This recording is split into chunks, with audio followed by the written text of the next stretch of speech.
Muy buenos días nuevamente. Vamos a iniciar ya ahora sí con lo que es pues las charlas de fondo que tenemos en esta jornada de café regenerativo. Comentarles que tendremos transmisión por Facebook Live en el perfil de Coca-Cola. Tendremos la transmisión en esta charla de la mañana y también mañana, que es el bloque también que estaremos por acá en la mañana. Vamos a dar inicio con lo que es el bloque de manejo de suelos y tendremos dos exposiciones en este caso. Iniciaremos con María José Gómez Astorga, quien es del Instituto Tecnológico de Costa Rica, y ella hablará sobre la conservación de suelos, y luego le daremos espacio a Federico Macís Meléndez, quien hablará sobre la importancia del análisis de suelo. Así que bienvenida, María José. Muchas gracias. Muchas gracias.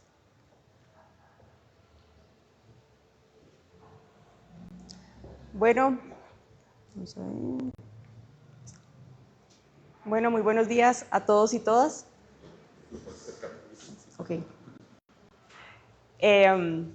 Como menciona el compañero, yo soy parte del TEC y me sumo en colaboración para hablarles un tema pues sumamente importante, y la charla se titula Conservar el suelo, proteger el futuro del café. Bueno, la frase es muy bonita y más allá es urgente, ¿verdad? Porque el café es un cultivo que requiere elementos necesarios a nivel del suelo, requiere materia orgánica, estructura, para que se pueda desarrollar, y esto es esencial y depende directamente del suelo. ¿Qué es el suelo? Bueno, sabemos que el suelo está conformado por agua, aire y partículas minerales, y una parte pequeñita de lo que es la materia orgánica. ¿Y qué es la materia orgánica, verdad? Pues es todo lo que proviene de plantas y animales muertos que están en proceso o ya se han descompuesto. Y esta materia orgánica pues está principalmente ubicada en la capa superficial del suelo. Por eso la importancia de tener un control y un manejo en cuanto a este elemento. Hay algunos elementos formadores del suelo que van a depender de su desarrollo, y estos son el clima, los microorganismos, es decir, aquella materia orgánica, la topografía, el relieve, el material de origen y también el tiempo, porque a nivel de tiempo pues hay procesos de cambio en el suelo. ¿Y por qué hoy estamos hablando del suelo? Básicamente porque el suelo es vital, el suelo es vida, el suelo nos permite tener alimentos cada día y de ellos dependemos, porque hasta el momento no podemos comer celulares, ¿verdad? Entonces los suelos sanos son la base para la producción de alimentos saludables, y este es un recurso lamentablemente no renovable.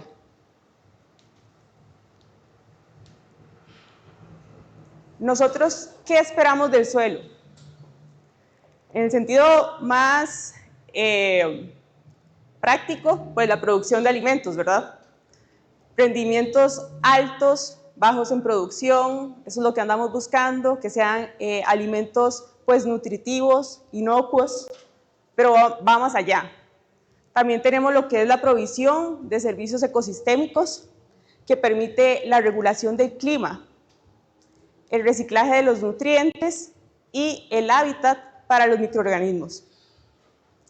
Además, un buen manejo del suelo permite tener un bajo impacto ambiental, porque permite la degradación neutral, y además permite la mitigación o en la adaptación a lo que es el cambio climático, con lo que son las reducciones de los gases de efecto invernadero, y así enfrenta los desafíos de cambio climático por medio de la captura y el secuestro de carbono.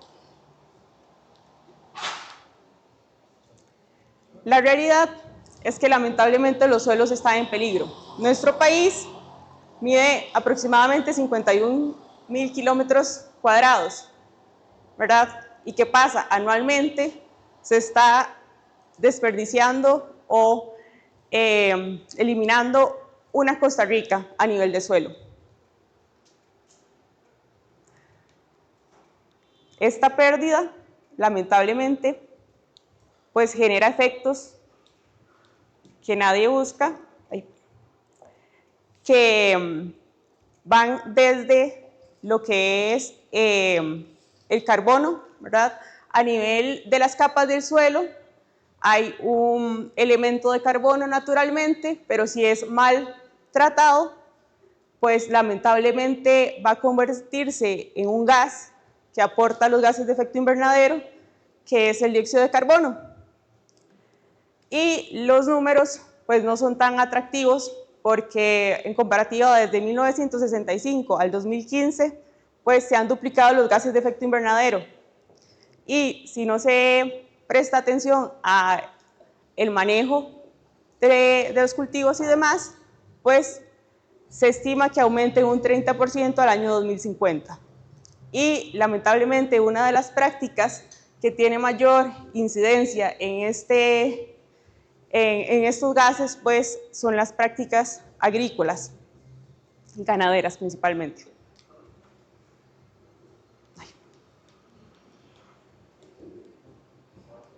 Entonces, ¿cuál es nuestro panorama? Que nuestros suelos están en peligro, hay problemas de urbanismo, hay problemas de deforestación, hay los distintos usos del suelo pues generan problemas, la contaminación y la eliminación de los residuos, el sobrepastoreo y el cambio climático pues son uno de los tantos problemas que nos llevan a cuestionarnos sobre una gestión más sostenible. Y con la sostenibilidad, ¿qué pretendemos? Pues que futuras generaciones puedan tener al menos lo que nosotros actualmente tenemos.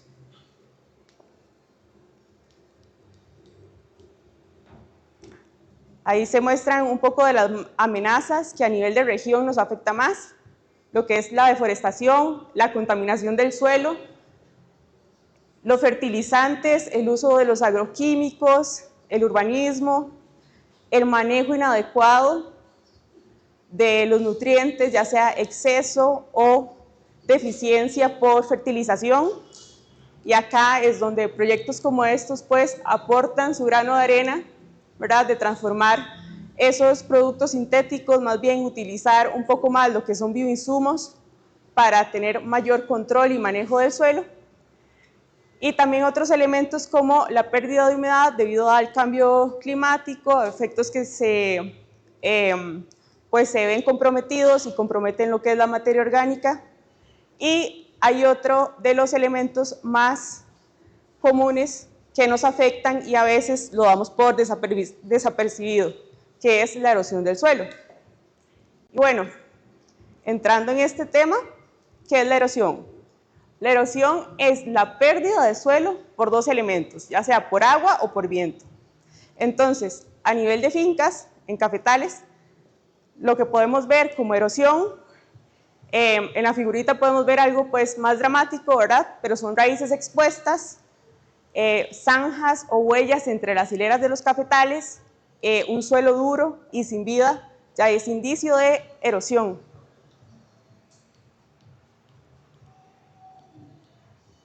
¿Y cómo se produce? Bueno, la erosión, cuando hay menor cobertura vegetal en nuestros suelos, va a generar menor aporte de materia orgánica. Como les mencionaba a un inicio, la materia orgánica son aquellos microorganismos que permiten dar vida al suelo. Y esto pues en degradación va a afectar la estructura del suelo, y la estructura básicamente es lo que le da soporte al suelo, para que permita que las plantas se desarrollen y los cultivos. Cuando no hay una buena estructura, hay problemas de infiltración. No hay manera que la planta pues drene, que drene el recurso hídrico y demás, sino más bien que se lava. Y ese proceso de lavado se llama escorrentía. Esa escorrentía es el efecto que tiene la erosión. ¿verdad? Y a nivel un poco más macro, porque hay afectación, sí, en los cultivos, pero también va más allá, porque se arrastra todos estos elementos, hay sedimentos, van a dar a las cuencas, hay un problema todavía mayor.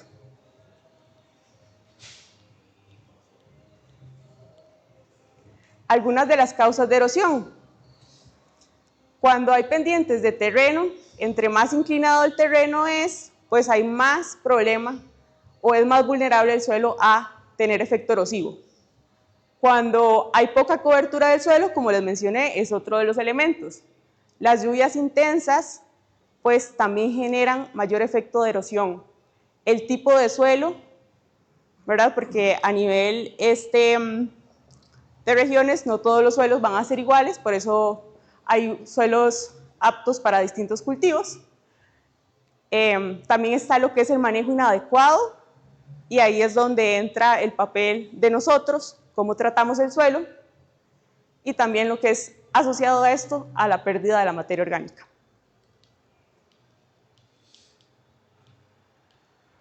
Entonces, la erosión pues va a causar daños tanto directos como indirectos.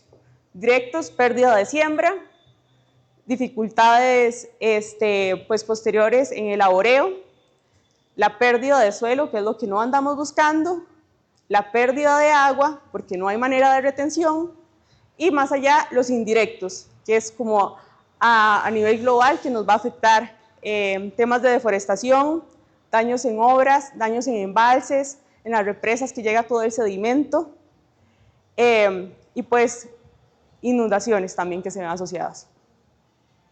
Y consecuencias para el productor, lo que no queremos: menos café, más plagas, mayor uso de fertilizantes, y lamentablemente se orienta más hacia lo sintético en muchas áreas. Por eso, repito, la importancia de estos proyectos para generar evidencia que los bioinsumos, pues al bajar la carga química, permiten también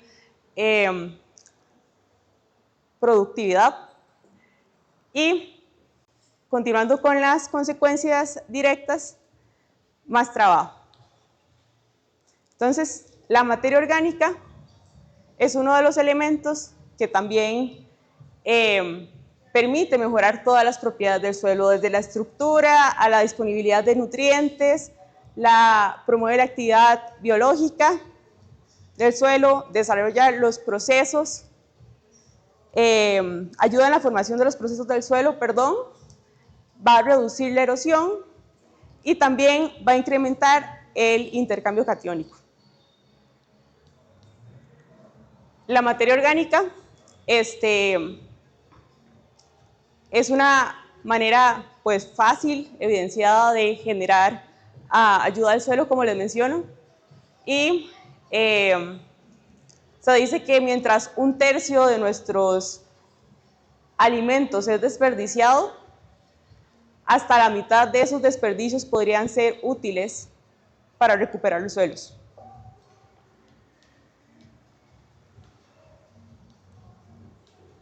Entrando en un poquito lo que son, más allá de lo de las prácticas de conservación del suelo, hay 3 pilares básicos que se ocupan. Lo primero es conocer el estado del suelo, ¿verdad? Porque si no conocemos el suelo, es como no sabemos qué hacer, como cuando nosotros vamos al doctor es para ver que nos diga qué tenemos que hacer. Es importante conocer el estado del suelo. También, a partir de eso, monitorear los campos, aplicar pues las recomendaciones y enfocarse en las zonas críticas. Además, como tercer punto, controlar y estimar pues esa eficiencia de los cambios que se están realizando. Y entrando en lo que son las tendencias positivas que tenemos, está la agricultura de conservación, lo que es los sistemas integrados agropecuarios y silvopastoriles, el uso de los bioinsumos, de las enmiendas que favorecen a este proceso de materia orgánica, y lo que es la valorización y la recirculación de los residuos, que es término de bioeconomía. Entonces, todos estos elementos básicamente describen pues el proyecto en el que se está trabajando. ¿Qué se puede hacer para proteger el suelo? Las cubiertas vegetales siempre son una buena opción, baratas, porque van a proteger contra la lluvia, van a mejorar el suelo, van a conservar esa humedad, van a evitar que haya pues desprendimiento de partículas, que se generen los procesos de erosión. Y también hay otras alternativas como lo que es barreras vivas o muertas, las acequias, que esto pues requiere un poco más a nivel topográfico de ajuste, y sembrar especies en sombra, ¿verdad? Y amarre de las mismas, que van a generar pues sombra, protección y mayor diversidad. Entonces, para ir cerrando, queda la pregunta de qué prácticas han utilizado ustedes para cuidar el suelo en los cafetales y cómo les ha funcionado. Y si alguno de los productores pues quiere hacer algún aporte, alguna intervención, alguna consulta, pues este es el espacio. Y eso sería de mi parte. Muchísimas gracias por su atención.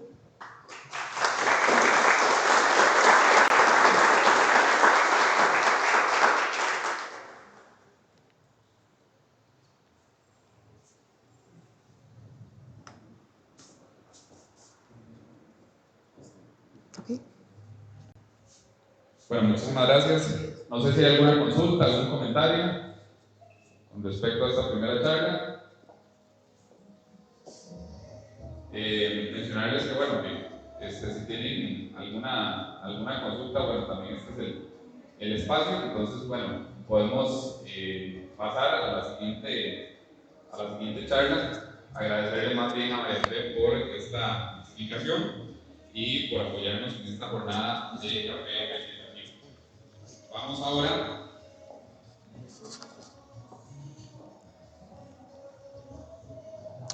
¿Tiene puntero eso? No. Vamos a continuar con el bloque de manejo de suelos y vamos a darle ahora el espacio a don Federico Macís Méndez, del Instituto Tecnológico de Costa Rica, y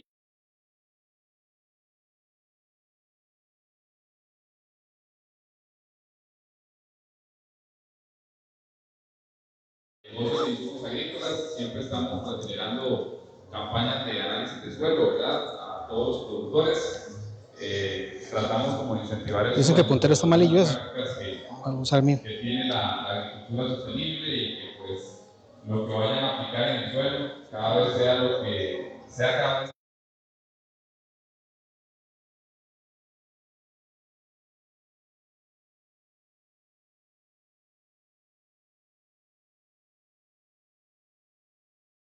Macís, y le agradecemos también la participación a María José Gómez en esta primera presentación. Buenos días.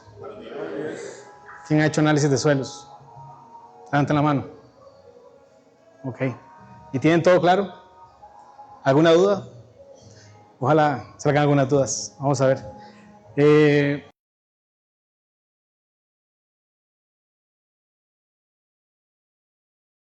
Entonces ahí compartimos ideas y experiencias. Esto es algo muy común. Se necesita cuando uno quiere, por ejemplo, saber si el cultivo va a salir adelante, ¿verdad? A veces uno tiene una proyección y dice, ok, ocupo producir 20 toneladas, pero el suelo lo que tiene es suficiente nutriente para producir 10. Entonces es ahí cuando es necesario meterle más fertilizante para poder producir las otras 10, ¿verdad? Ese es más o menos el requisito. Sin embargo, el análisis químico, ¿verdad?, tiene el beneficio de que nos ayuda a decir si hay que encalar o no, que ese es casi el primer problema, ¿verdad? Entonces, la idea, yo vengo nada más a compartir con ustedes un ejercicio de ir viendo paso a paso y cuáles son las secciones de un análisis normal, ¿verdad? Y para ir reconociendo palabras clave que tal vez algunas personas no dominan, unidades, nombres de disoluciones y esas cosillas. La idea es repasar, que es importante, ¿verdad?, repasar esos conceptos. Entonces vamos a empezar por un análisis. Este es un análisis de un suelo. De hecho es un suelo perfecto.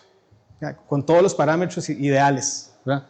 Pero esto es más o menos un reporte. Trae una sección con la identificación de la muestra, una sección con la parte de la acidez, del pH, una sección donde tienen que ver con elementos que tienen que ver con la capacidad del suelo de retener cationes y otros elementos, ¿verdad? Menores, mayores y menores al final. Vamos entonces paso a paso. La primera parte es la sección cuando dice solución extractora, ¿verdad? Entonces, ¿qué es eso, solución extractora? Sí, son soluciones artificiales que se han fabricado por años para extraer de forma artificial y simular lo que hace más o menos una raíz, más o menos. Sin embargo, aquí es importante porque a veces uno llega a trabajar a un lugar donde han trabajado con una solución extractora y uno se acostumbra a trabajar con otra y ahí es importante homologar. Entonces, si a mí dicen que digamos, yo tengo estudios hechos por años, digamos, en la finca, todas con Olsen modificado, y yo estuve trabajando en otro lugar con Melic, entonces es importante saber que esas cosas no van a corresponder y que entonces las concentraciones no van a ser las mismas. Entonces, los históricos no funcionan así, ¿verdad? Hay que hacerlos con la misma solución. Entonces, vamos a ver, las soluciones extractoras, aquí dice KCl Olsen modificado, quiere decir que algunos elementos fueron extraídos con cloruro de potasio y otros con Olsen modificado. No es que esto es una combinación, sino que aquí no sabemos cuál es cuál fue extraído con uno y cuál con otro. Ahora, entonces, de soluciones extractoras, las más famosillas son, de hecho, Melic 3, ¿verdad? Olsen modificado y cloruro de potasio. Esas son tal vez las más famosas que hemos escuchado. Pero, por ejemplo, un Melic 1, que se le llama M1, es una combinación de ácido clorhídrico con ácido sulfúrico, efectivo para suelos ácidos, ¿verdad? Claro, como son ácidos, ¿verdad? Pero con baja capacidad de intercambio catiónico. Luego, Melic 3 es más versátil que la M1 y se utiliza una combinación, se le agrega ácido acético, que es el vinagre, ¿verdad? Se le agrega también EDTA, que es esta molécula grande, es como una araña que lo que hace es atrapar metales, en este caso los nutrientes. De hecho, el EDTA se utiliza en perfumería también, por si no sabían. Entonces es una molécula muy orgánica y es muy versátil. Y esto lo que hace es ayudar a complejar interferencias. Entonces mejora la lectura. Por eso es muy utilizado Melic 3. Luego está el Bray 1, que casi no se usa, es muy antigua, de los años 70. Olsen, que era una disolución de carbonato ácido de sodio. Y el Olsen modificado, que lo que hace es utilizar EDTA también, 0.01 molar. Utiliza también un floculante, el Superflox 127, que es una acrilamida, y ayuda a acomplejar estas interferencias. Por eso es que se utiliza tanto el Olsen modificado. Luego está el cloruro de potasio, utilizado para extraer nitrógeno en forma de nitrato, ¿verdad? Que eso es algo importante. Muchas veces utilizamos, no sé, a veces nos importa cuánto, de hecho a nadie le importa cuánto nitrógeno hay en el suelo. Eso es algo muy común en la agronomía, ¿verdad? Siempre asumimos que no hay nitrógeno.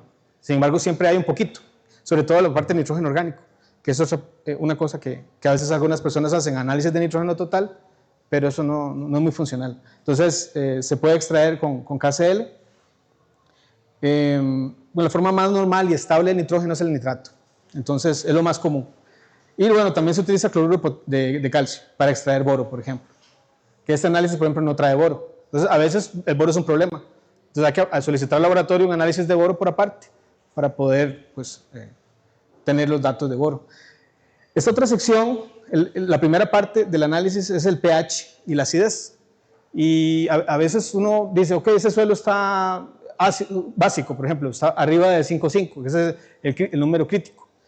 Y estos numeritos que están aquí arriba son los valores críticos. Eso es algo que tienen que reconocer de estos análisis. Y los valores que están aquí abajo, ese es el análisis del suelo. Eso es lo que le está dando a usted, lo que le están reportando de su suelo. Entonces, este análisis tiene 6.1 de pH y aquí el nivel crítico es 5.5. Ahora, ¿por qué 5.5 es crítico? Ahorita más adelante lo vamos a ver. Pero la idea es estar arriba de 5.5. Ese es el objetivo. Bueno, ahora, nosotros hemos visto varios análisis de suelos aquí en cafetaleros y todos están bien ácidos, ¿verdad? Están entre 4,5 a 5,5 más o menos. Sí, y la acidez es algo progresivo y natural. Entonces, todo tiende a la acidez en la naturaleza. Desde que se descompone un bichillo en el suelo, ¿verdad? La hidrólisis ácida de los fertilizantes, uno aplica un fertilizante y los fertilizantes son cationes, tienen mucho catión y esos cationes hacen hidrólisis ácida. Y la hidrólisis es romper la molécula y liberar protones. Es algo muy normal. Entonces cualquier catión llega y rompe el agua y libera protones. Entonces la acidez es progresiva, es natural, es inevitable, no podemos competir contra eso. Pero entonces para eso es que viene el encalado, para poder pues, lograr elevar el pH un poquito. Y ahora, ¿por qué hay que hacer eso? ¿Por qué hay que subir el pH? Alguien se preguntará.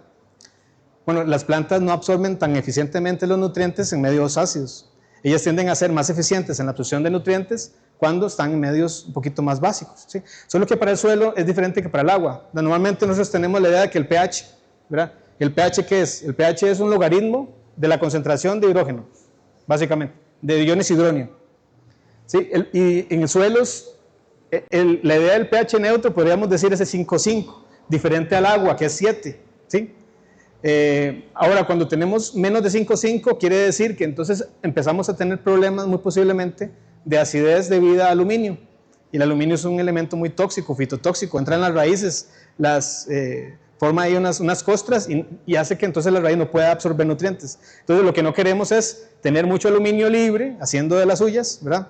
Que además de eso es un elemento, es un catión con 3 cargas positivas, capaz de generar una acidez increíble, progresiva más que cualquier otra cosa. Entonces no queremos que el aluminio esté libre. Entonces básicamente el pH clave en el suelo es 5,5, no es 7. Quitémonos la idea del 7, en el suelo es 5,5. Esa es la regla, ¿verdad? Menos de 5,5 es ácido, más de 5,5 es básico para el suelo, por decirlo así, de forma muy general. A veces, bueno, algo importante es que aquí dice agua, ¿verdad? pH en agua. ¿Qué significa eso? Significa que cuando se extrajo en el laboratorio se analizó, se utilizó agua ionizada para hacer el análisis. Normalmente se hace en una relación 1:10, o sea, tomamos 1 gramo de suelo, o 5:10, o 2:10, hay diferentes relaciones. Los laboratorios normalmente usan 1, o sea, 1 gramo y 10 mililitros de agua. Eso es la forma normal. Pero podría ser que también tengamos análisis de pH en KCl, en cloruro de potasio, 1 molar, o 1 normal, que es lo mismo, y también en cloruro de calcio, 0.01 molar. ¿Qué es lo que hace esto? Esto lo que hace es que me va a dar datos de pH más ácidos todavía, porque la acidez que mide el agua es la acidez activa, perdón, la acidez que está ahí en la disolución del suelo, pegadita a las partículas, los protones que están ahí, ¿verdad? Pero no mide, por decirlo así, aluminio. O sea, nada más vemos los hidróneos. Cuando lo medimos en cloruro de potasio, podríamos entonces ver un poquito más de esa acidez potencial que está dentro de las partículas, que normalmente no se ve. Pero es el equivalente, hacer el pH en agua o hacerlo en KCl es el equivalente a utilizar disoluciones extractoras, del concepto que les dije ahora. Entonces, si utilizamos siempre en agua, para poder tener históricos hay que hacerlo siempre en agua, ¿verdad? El momento en que lo hacemos en otra disolución, para poder ver mejor la acidez potencial, hay que tener conciencia de que no es comparable con el del agua y que normalmente va a dar más ácido porque es otro tipo, se extrae otro tipo de acidez. O sea, en las partículas normalmente tenemos en la superficie hidróneos adheridos, pero a veces hay poros en los cuales se meten, ¿sí? Y son más complejos de extraer y para eso se utilizan estas disoluciones extractoras de KCl y cloruro de potasio. Entonces, teóricamente, eso es lo que significa, en matemáticas, la P significa logaritmo, ¿verdad? Entonces, cada vez que uno ve una P, significa que es logaritmo de H, ¿verdad? Eso significa logaritmo de H. Muy bien. Entonces, cuando uno habla, entonces, en agua mide la acidez activa. En KCl, en cloruro de potasio, mide la acidez potencial. O sea, vemos también un poquito de aluminio. Entonces, si uno no tiene dinero para pagar acidez, pues puede medir el pH en cloruro de potasio. Entonces, así ve un poco más de qué tanto aluminio puede haber. Es algo que se puede hacer. Luego, si medimos en cloruro de calcio, medimos la acidez real, que le llamamos. O sea, vemos más allá todavía. Porque esta concentración de cloruro de calcio, 0.01, asemeja más o se homologa más o menos la concentración de la fuerza iónica de la solución del suelo. Entonces, para quien no sabe, se puede hacer pH en esas 3 disoluciones. Normalmente a uno le venden solamente la de agua, ¿verdad? Que no dice mucho, dice nada más la activa. Ahora, si queremos entonces entrar en ir conociendo mejor el aluminio, es que sale el reporte de acidez. Para eso es el análisis de acidez. Y el análisis de acidez tiene un nivel crítico, 0.5. Y en este suelo nos da 0,1. O sea, ¿estamos bien o estamos mal? Estamos bien, ¿verdad? O sea, al ser 0.1, Aquí lo importante no es estar arriba de 0.5. Mientras estemos abajo, todo bien. Aquí lo importante es estar arriba de 5.5. Vean la diferencia. En el pH hay que estar arriba y en la acidez hay que estar abajo del 0.5. Entonces, en el caso de la acidez, dice, la determinación de acidez se realiza por titulación con una base fuerte. En el laboratorio se hace, no sé, quien ha llevado química ahí básica, se hace con una valoración, se pone una base, se titula con fenolftaleína y se hace el cálculo de cuánta acidez hay. Pero entonces lo que medimos es todo, el hidronio y el aluminio que hay presente. Vean ustedes, este debe ser inferior a 0.5. Dice para inferir que el aluminio no está presente en niveles fitotóxicos. ¿Sí? Ya cuando tenemos concentraciones arriba de 0.5 es cuando podemos empezar a decir, ok, sí, aquí hay un problema, hay aluminio, ¿verdad? Muy bien.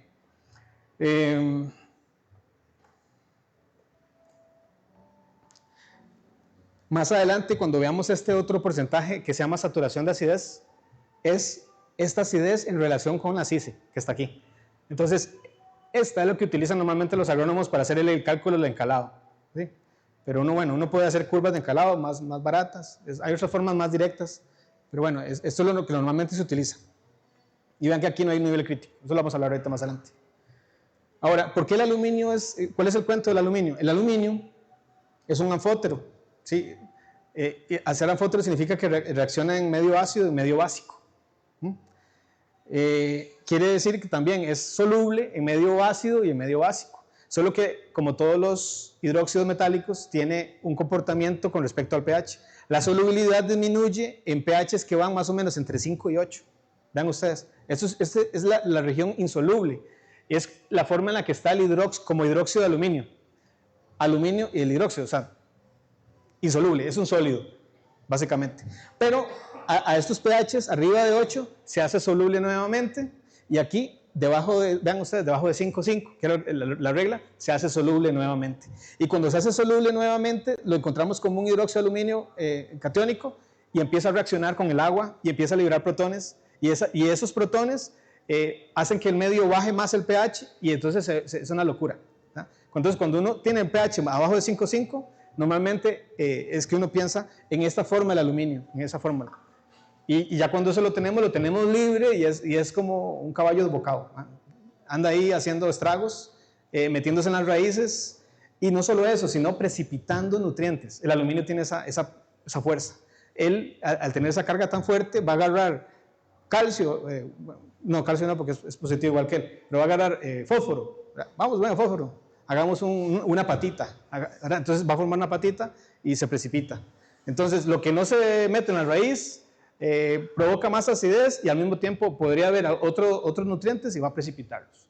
Entonces los va a inmovilizar físicamente para que cualquier raíz los pueda absorber. Entonces nadie quiere aluminio en su suelo, ¿verdad? Esa es la idea. Este es uno de los ejemplos de las reacciones que realiza el aluminio en lo que se llama la hidrólisis, ¿verdad? En la hidrólisis rompe el agua y forma H+. Bueno, nosotros decimos en química que el H+ no existe. De hecho no existe. No, sí existe, pero no existe estable. En realidad es H3 o más, esa es la forma normal, pero eso es lo que encuentran en los libros a veces, ya vienen mal. Y esta otra forma es otro ion, ¿verdad? Esta es la forma cuando el pH es debajo de 5, ¿verdad? Y cuando el pH está entre 5 y 6, esta es la forma del aluminio, que también genera hidrólisis.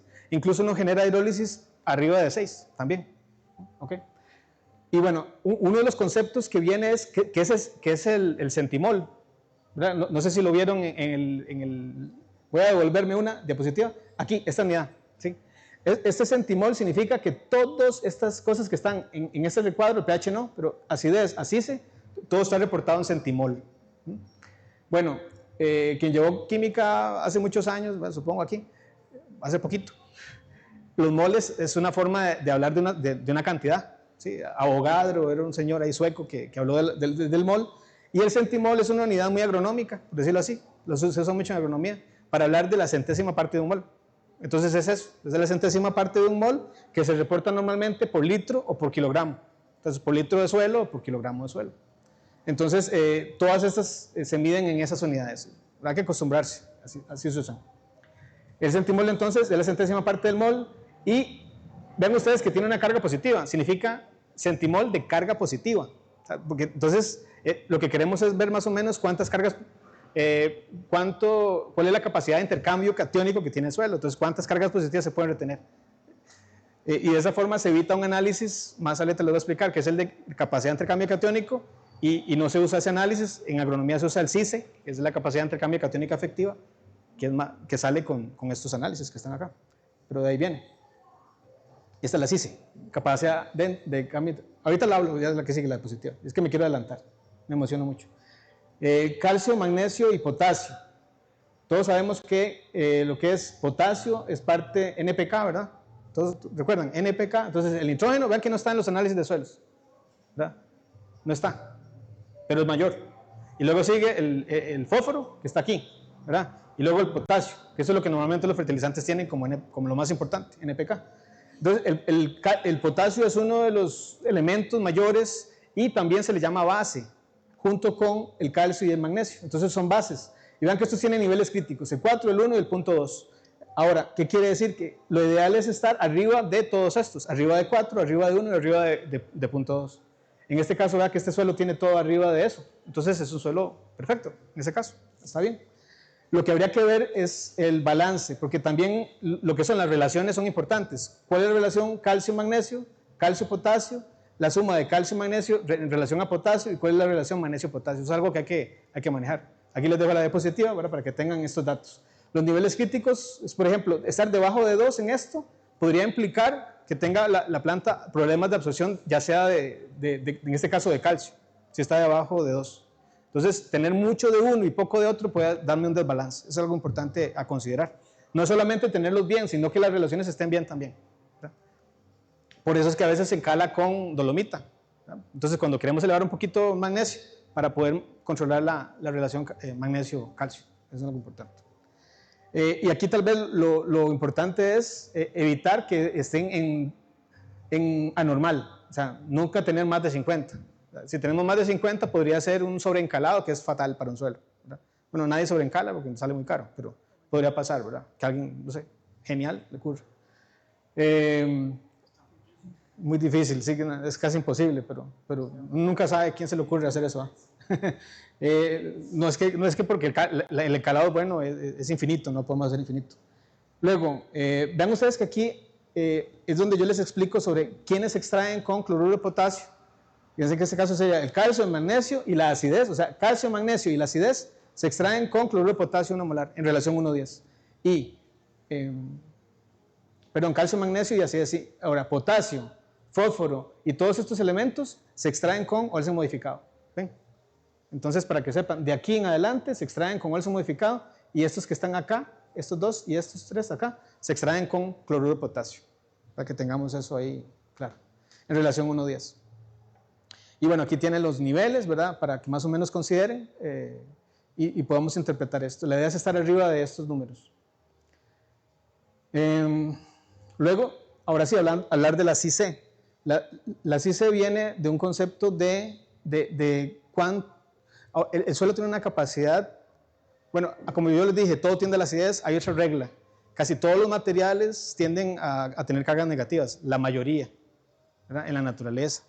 La materia orgánica del suelo, todos esos abonos que estamos produciendo en la biofábrica tienen cargas negativas, ¿sí? De hecho, se considera que el suelo es un gran anión gigantesco, ¿verdad? Es una gran carga negativa. Ahora, ¿cuántas cargas negativas tienen? Porque no todos tienen la misma cantidad de cargas negativas. Ahora, por ejemplo, arcillas. Las arcillas más finas, de mejor calidad, tienen más cargas negativas. La materia orgánica tiene alta carga negativa. Ahora, hay suelos rojos, no sé si los han visto en el país, ¿verdad?, que tienden a tener arcillas también, pero son otro tipo de arcillas, tienen menos cargas negativas. Entonces, ¿qué significa eso? A nivel de fertilidad significa, al tener menos cargas negativas, significa es menos fértil químicamente, porque es menos capaz de retener cationes. O sea, para un suelo, retener cationes significa que es capaz de ser más fértil químicamente, ¿sí? Una cosa es la propiedad física y otra la propiedad química, ¿sí? Químicamente es más capaz de retener cationes, y al ser más capaz de retener cationes, entonces va a ser capaz de proveer a las plantas de esos cationes, que son, todos sabemos la importancia del potasio para la maduración, para los frutos, todos sabemos la importancia del calcio para la estructura, ¿verdad?, los pectatos de calcio de las plantas, y todos sabemos la importancia del magnesio para la clorofila también, ¿verdad? Entonces, son importantísimos. Ahora, cuando uno ve en el análisis de suelo CICE 5, significa que ojalá sea arriba de 5, es el nivel crítico. Abajo de 5 significa que entonces esa carga negativa son muy pocas. Entonces tiene poquita capacidad de retener cationes. O sea, me está diciendo mi fertilidad. Si es más arriba de 5 es muy fértil, por decirlo así. Más abajo de 5 es menos fértil. La CICE es la sumatoria de la acidez, que es el aluminio y el hidrógeno, los hidronios, más el calcio, el magnesio y el potasio. O sea, es la suma de estos que están acá. Eso es la CICE. Y si ustedes ven la sumatoria, sumen esto, más esto, más esto, más esto, les da esto que está acá. Es eso, ¿verdad? Es la suma de estos que están aquí. En realidad esto es un cálculo, una sumatoria. Sí, esto no se hizo un análisis. El análisis ya se hizo cuando se analizó todo esto, ¿verdad? Es diferente si ustedes le quitan esta E aquí. Y entonces ahí sí es diferente. Eso se analiza en el laboratorio, se lleva un pH neutro con acetato de amonio y se hace un análisis de inundar el suelo con iones tipo amonio y luego se extraen, pero es más tedioso y al final no tiene un valor tan importante como la CICE, porque al final es más práctica, por decirlo así.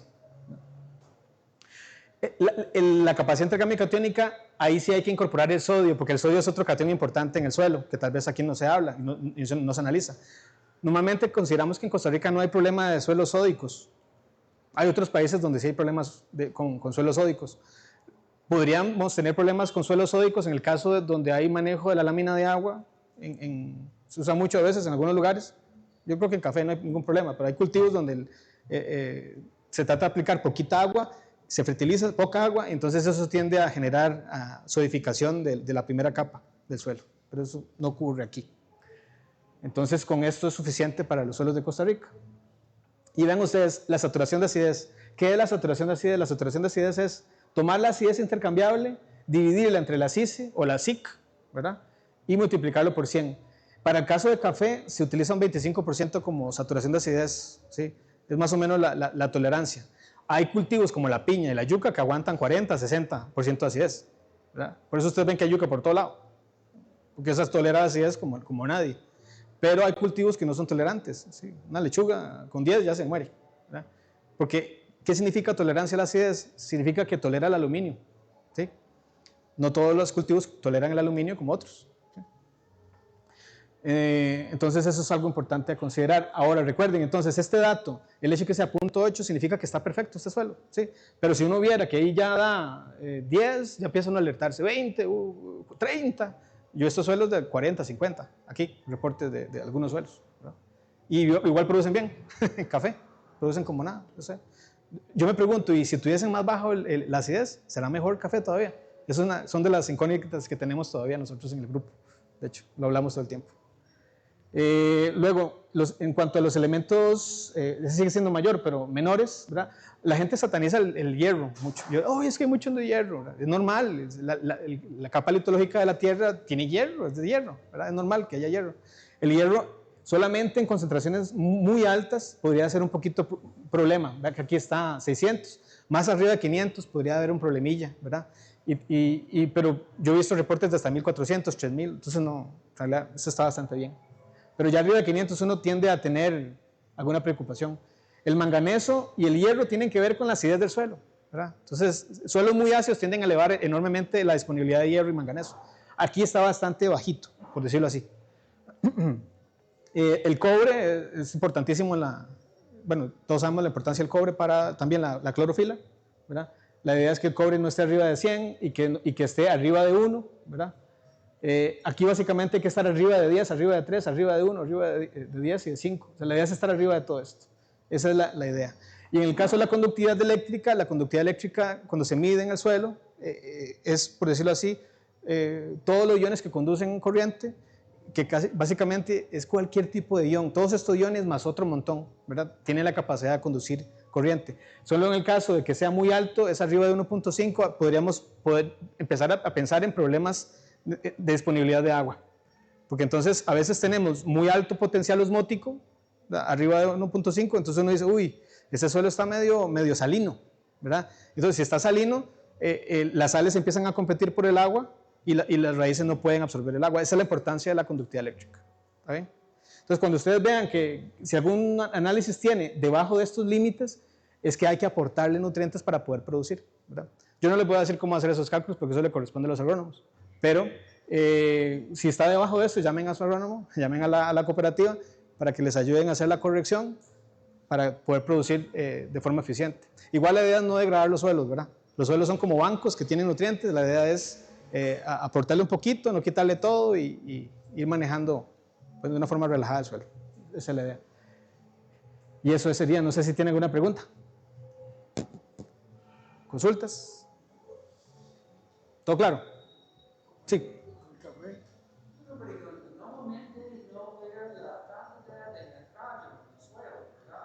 ¿La cantidad de qué?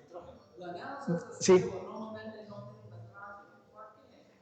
El nitrógeno por muchos años se ha asumido deficiente. El nitrógeno tiene la capacidad, por ejemplo, no la capacidad, sino que es difícil retener nitrógeno en el suelo. Solamente de forma orgánica se hacen, por ejemplo, cuando aplicamos un abono orgánico, el nitrógeno orgánico se tiene que ir degradando con el uso de las bacterias y los hongos, tiene que ir rompiendo los enlaces y liberando progresivamente el nitrógeno. Pero cuando uno aplica, por ejemplo, el famoso, la urea, ¿verdad? La urea es una molécula que las bacterias la degradan y producen amonio, ¿sí? Pero el amonio, por ejemplo, un día soleado, se te va a evaporar como amoníaco, como NH3, ¿sí? Y en un día lluvioso se va a quedar en el suelo, pero las bacterias rápidamente va a pasar por un proceso de nitrificación. El amonio pasa con pseudomonas a nitrito y luego con nitrobacter pasa a nitrato. Entonces son, por decirlo así, minutos. Es muy poco el tiempo en el que las bacterias van a generar esa degradación. Hay unas que rompen la urea, otras que transforman la urea a amonio, y otra que transforma el amonio a nitrito, y otra que transforma el nitrito a nitrato. Y entonces, así como la acidez que es progresiva, la forma del nitrato es espontánea y progresiva en la naturaleza. Y el nitrato, adivinen qué, cuando se da la nitrificación, adivinen qué se libera. Hidrógeno. Entonces, se acidifica el medio. Cada vez que hay nitrificación hay acidificación. Entonces, por eso es que les digo que todo tiende a la acidificación. Y el nitrógeno, por eso se considera que no está disponible. Yo creo que esa es una práctica que podría corregirse, porque siempre hay un poquito de nitrato, ¿verdad? De hecho, por eso es que aquí en el país tenemos un poquito de contaminación de nacientes con nitratos, ¿verdad? Y también eso eleva los costos de producción. Yo creo que sería una buena recomendación incorporar el análisis de nitratos en el suelo y restarle un poquitico, ¿verdad? Ya sería un poco menos de nitrato que se toma la gente en el agua, ¿verdad? Pero sí es... Sí. Los suelos ácidos, sí. Sí, eso puede generar acidez. Sí, pero bueno, al final las que generan la degradación del nitrógeno van a ser las bacterias, ¿verdad? Eso es algo importante. Sí, pero si los suelos es alto nitrógeno, ¿por qué nosotros tomamos nitrógeno en los bonos? Si los suelos tienen nitrógeno, ¿por qué aplicamos nitrógeno? Tienen, pero no tienen suficiente nitrógeno. Siempre es necesario aportar nitrógeno, porque durante el crecimiento vegetativo ocupamos aportar nitrógeno, ¿verdad? Entonces, el nitrógeno, aunque es insuficiente. El problema es que habría que hacer curvas de absorción de nitrógeno para saber exactamente cuánto nitrógeno hay que aplicar, ¿verdad? Que eso es parte, hay un gap, ¿verdad? Hay un desconocimiento, hay una zona de incertidumbre que no hemos explorado científicamente y que es necesario atacar, ¿verdad? Hay que saber cuánto nitrógeno hay que aportar. Y yo sí creo que ahí estamos en un limbo, no conocemos exactamente cuánto hay que aportar. Y eso es lo que causa mayores costos y más contaminación, ¿verdad? Y bueno, el nitrógeno fue parte de la Revolución Verde en los años 70 y debería seguir siendo importante y relevante. Creo yo. Pero el problema es si no sabe la cantidad de nitrógeno. Hay abonos que tienen 10% de nitrógeno, hay otros con 18, hay otros con 19. ¿Cómo sabe que vamos si no sabemos cuál es el suelo? Es imposible. Bueno, eso ya es tema de agronomía, no mío, ¿verdad? Pero lo que te puedo decir es que dependiendo de la expectativa de producción, depende de las toneladas que quieras producir, usted debería tener una noción de cuánto nitrógeno va a ocupar. Entonces, yo quiero, no sé, digamos, cuántas fanegas aquí, ¿verdad? ¿Cuántas fanegas? Si usted sabe cuánto nitrógeno necesitan esas fanegas, entonces usted normalmente va a aportar ese nitrógeno en las fases fenológicas de la planta para que pueda producir esas fanegas. O sea, sin nitrógeno sabemos que no podemos producir, es básicamente eso, ¿verdad? Pero para saber cuánto es necesario el análisis, bueno, el análisis de suelo no sirve aquí, pero es con proyección, sí. Bien, bueno, ahora que estamos repasando lo del KCL-11 y estas pruebas, Uh-huh. bueno, siempre se destaca la importancia de este tipo de pruebas para productores y para entender y conocer el estado del suelo. Pero bueno, ¿qué pasa con todos estos lugares? Quizá haya una ruralidad muy interior, ya muy escondido. ¿Qué pasa con estos productores que quizá no tienen el dinero o el acceso de hacer estas pruebas? Digamos, ¿cuáles son las alternativas a estas pruebas que dan un marco referencial más o menos a productores que están más bajos? Más bien, ¿cuáles son las alternativas a estas pruebas? Porque esto tengo entendido lo hace poca gente aquí en Mesía, y quiénes más hacen estos pruebas. Bueno, hay muchos laboratorios, está el INTA. El INTA. Sí. El ICAFE lo hace. El ICAFE lo hace también. El café se lo da a todos los productores. De café. Sí. O de cualquier tipo de Café. De café. Sí. ok. Las cooperativas normalmente hacen ese trabajo, ¿verdad? Aquí hay varias fincas de investigación De suelos y foliares. de suelos y foliares, exacto. Sí, sí. Yo diría que para un pequeño productor la recomendación es analizar por lo menos la acidez, porque muchos de los problemas de indisponibilidad de nutrientes vienen por la acidez. Entonces, si usted tiene eso controlado con acidez y conductividad eléctrica, ¿verdad? Sería bastante barato. No tener salinidad y no tener acidez, ya eso es un buen indicador. Y con que usted aporte más o menos lo que necesita, sería suficiente. O sea, casi que no hay que saber cuánto tiene el suelo, ¿verdad? Ahora que mencionaste eso de las ideas y mencionaste del encalado, de curvas de encalado, para ver si el encalado sea más barato. Ajá. ¿Podrías extender un poco eso? Tal vez, bueno, sí, podría ser, por ejemplo, usted lo que agarra es un set de análisis por ejemplo, 20 gramos de suelo en varios tarritos, ¿sí?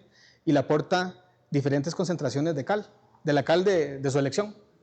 Y usted lo puede ahí poner con un poco de agua, lo guarda en una gaveta por, qué sé yo, 2 semanas, un mes, si es un carbonato de calcio que se reacciona muy lento, lo deja un mes, lo saca, le hace la extracción de pH y hace su curva de encalado, pH versus la concentración de cal que aplicó, ¿verdad? Entonces, de esa forma usted puede llegar a saber si su cal es efectiva o no, ¿verdad? Las cales no todas tienen la misma calidad, ¿verdad? Hay unas, bueno, eso ya ese es otro tema que habría que exponer. O sea, todas tienen su poder de neutralización y lo que hemos visto es que no todas es lo que reporta, ¿verdad? Normalmente hay cales de mala calidad y entonces uno dice, pues yo la apliqué, sí, pero... Y en el paquete decía tanto poder de neutralización, sí, pero decía 100, pero era de 70, ¿verdad? Federico, Sí. ahora que están hablando sobre el tema de la acidez, bueno, la acidez es uno de los problemas más grandes que tenemos. Sí. Usted nos habla de el encalado para corregir la acidez, pero si tenemos materia orgánica funciona diferente que no tener materia orgánica. Entonces, la materia orgánica es importante. Al ponerle atención un poquito a la charla inicial, ahí nos damos cuenta de que tenemos deficientes suelos o muy lavados y seguimos en eso. Sí. Pero el uso por ejemplo, de enmiendas como el cal nos corrigen el problema parcialmente. Momentáneamente. Sí, después aplicamos fertilizante y volvemos a quedar en la misma. Exacto. Exacto. Entonces, la siguiente fertilización va a ocupar otra vez de nuevo un análisis. Sí. Y vamos a saber cuánta enmienda tenemos que aplicar. Y yo creo que tenemos que llegar a tener alguna respuesta, alguna receta que nos ayude a corregir el problema, pero me imagino yo que tiene que ser con materia orgánica. Claro. Materia orgánica. La montaña, ellos tienen un suelo neutro, digámoslo así, bien balanceado.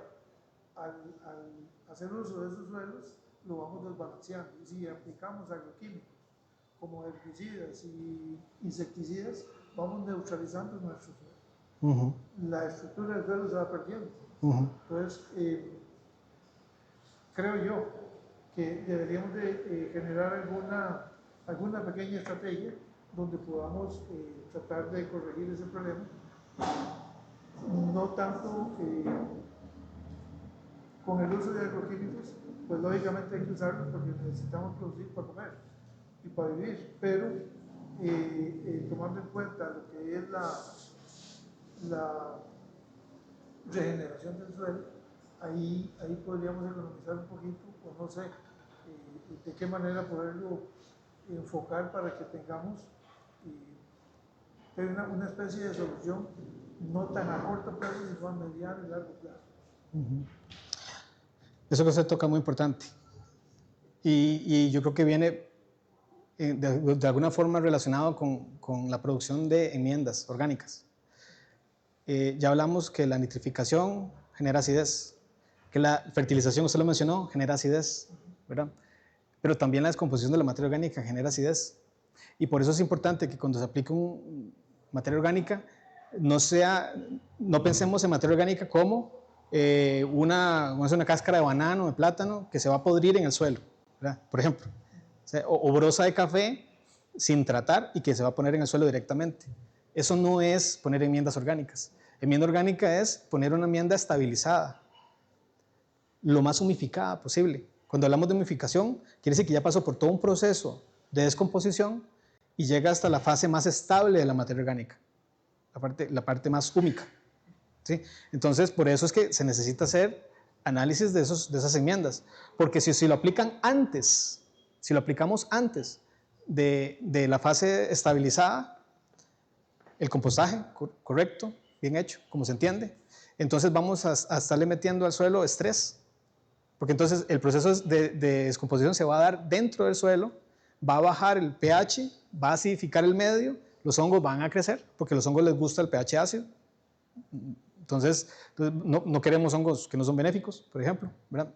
Hay otro montón de cosas que pueden pasar cuando uno aplica la materia sin incorporar. Y además de eso, activa bacterias también y hongos que generan no se sacian con la descomposición de la materia orgánica, sino que incluso van a degradarte la que tenías presente.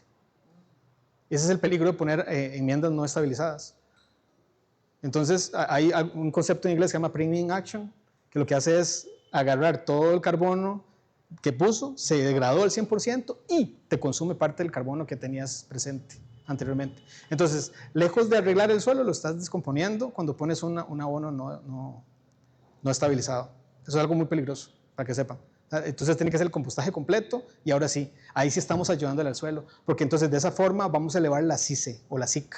O sea, vamos a elevar la capacidad de cargas negativas que vayan a tomar más cationes y lo vayan a retener. Entonces, cuando uno no agrega algo estabilizado, genera acidez, genera propagación de hongos, se consume el carbono orgánico, no le puso nada, ni elevó la CICE, o sea, es fatal. O sea, eso es contraproducente, correcto. Entonces, estuvo muy interesante las intervenciones, muchas gracias. Sí. Sí. ¿Se puede mencionar el nombre y el señor? Gracias. Eliezer Zamora.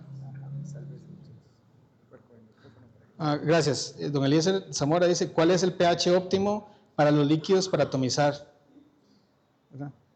Gracias, saludos. Bueno, sí, creo que está hablando alguien ahí, no soy yo. Eso sí es importante, ahí sí es mejor que consulten con su agrónomo, porque hay sustancias para atomizar que no tienen la misma reacción. Incluso, por ejemplo, un agroquímico, un plaguicida, es inefectivo si no está a pH ácido. Hay unos que funcionan a pH básico, ¿verdad? Y de hecho se le pueden aplicar indicadores también de pH a los líquidos, y es necesario que ahí sí yo no estoy capacitado para dar esa recomendación. Por experiencia, yo he recibido recomendaciones y lo he aplicado, y es necesario tener una asesoría correcta con un agrónomo, ¿verdad? Que les diga para el plaguicida específico, si hay algún coadyuvante, si hay algún tipo de indicador que me vaya a ayudar para la eficiencia. Y vean ustedes lo importante, porque a veces cuando la gente no sabe de eso, esa pregunta es muy importante, cuando se aplica un plaguicida y uno dice, pero no hace ningún efecto. Y le aplican, y de hecho los agricultores le dicen, bueno, échale más para que pegue, para que de verdad haga efecto. y en realidad es porque no usaron los coadyuvantes. Entonces aplican hasta 3 veces más, 4 veces más, y pueden aplicar menos, pero correcto, y podrían hacer más eficiente y más barato también, ¿verdad? Y para el ambiente va a ser mejor también. Entonces esa pregunta es muy importante, aunque no es mi expertise, yo sí les digo, pidan consultoría. ¿Sí?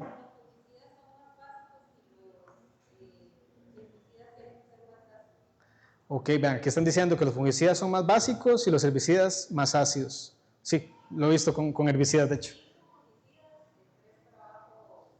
De 3 para abajo con herbicidas y 5 para arriba con fungicidas. Muchas gracias. Ven, aquí tenemos una experta en el tema y es importantísimo este tema. Me parece que hay que buscar la asesoría correcta. Pero sí, para todo hay un pH, para disoluciones, para el suelo, y es importante que consulte. Sí. Bueno, estamos entonces. Muchas gracias.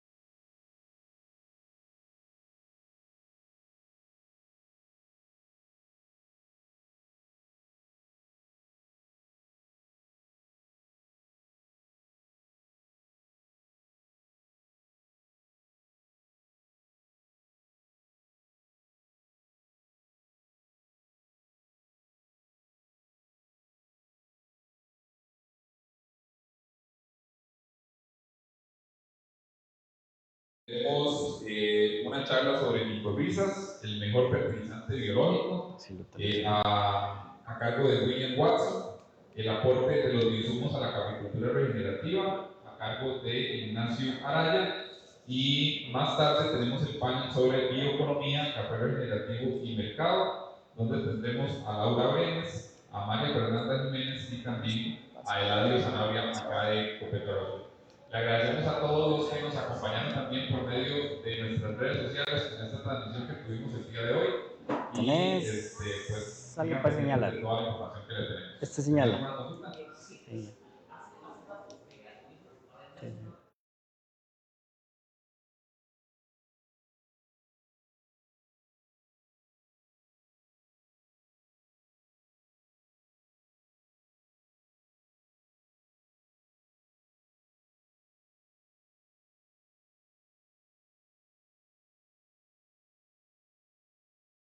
Hablo aquí. En los dos, puede hablar. Bueno, buenos días a todos.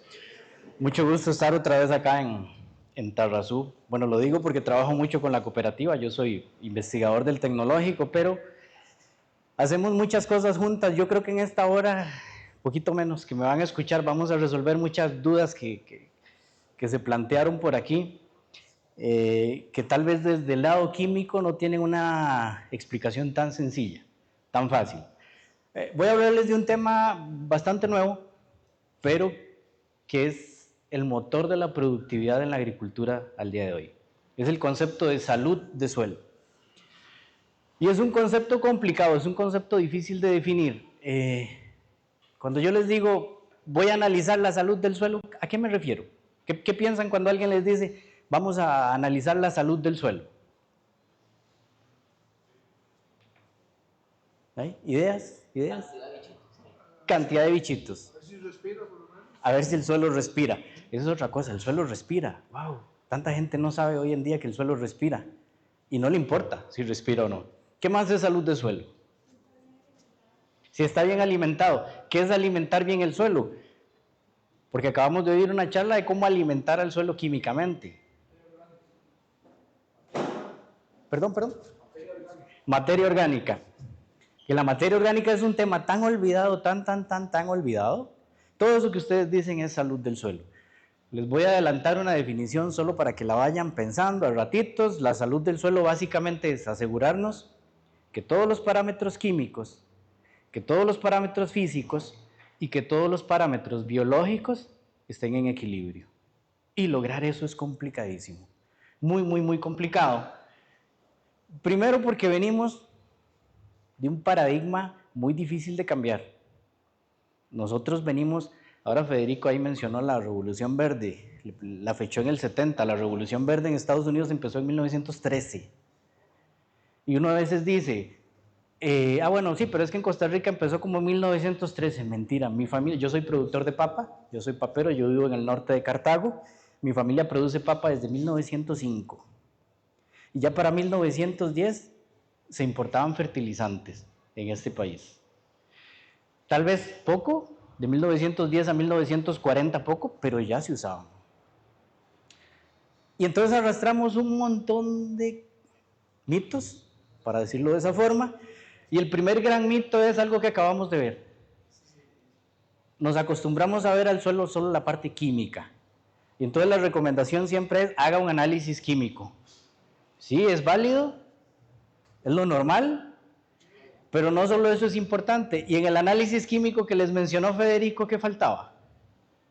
No sé si pusieron atención, si han visto un análisis de suelo, ¿qué faltaba en ese análisis? El porcentaje más despreciado, el porcentaje de materia orgánica, porque a nadie le importa.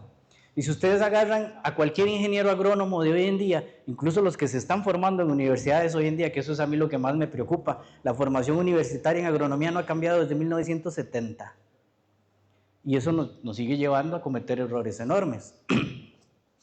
Si usted le pregunta a un agrónomo ahora, de los que tienen acá en la región, ¿cuál es el porcentaje esperado de materia orgánica para los suelos de Tarrazú? ¿Qué les diría?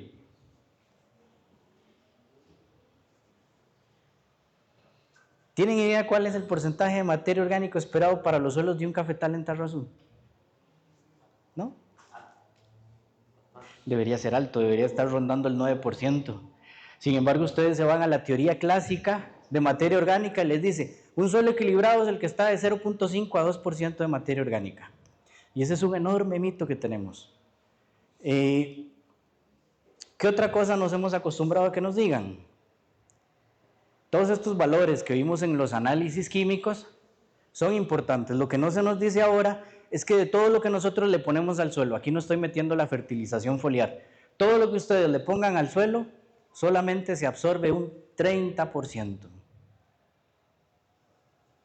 Ustedes ponen un quintal de NPK, bueno, dependiendo de lo que consideren un quintal, de 45 a 50 kilos, solamente 15 se están absorbiendo.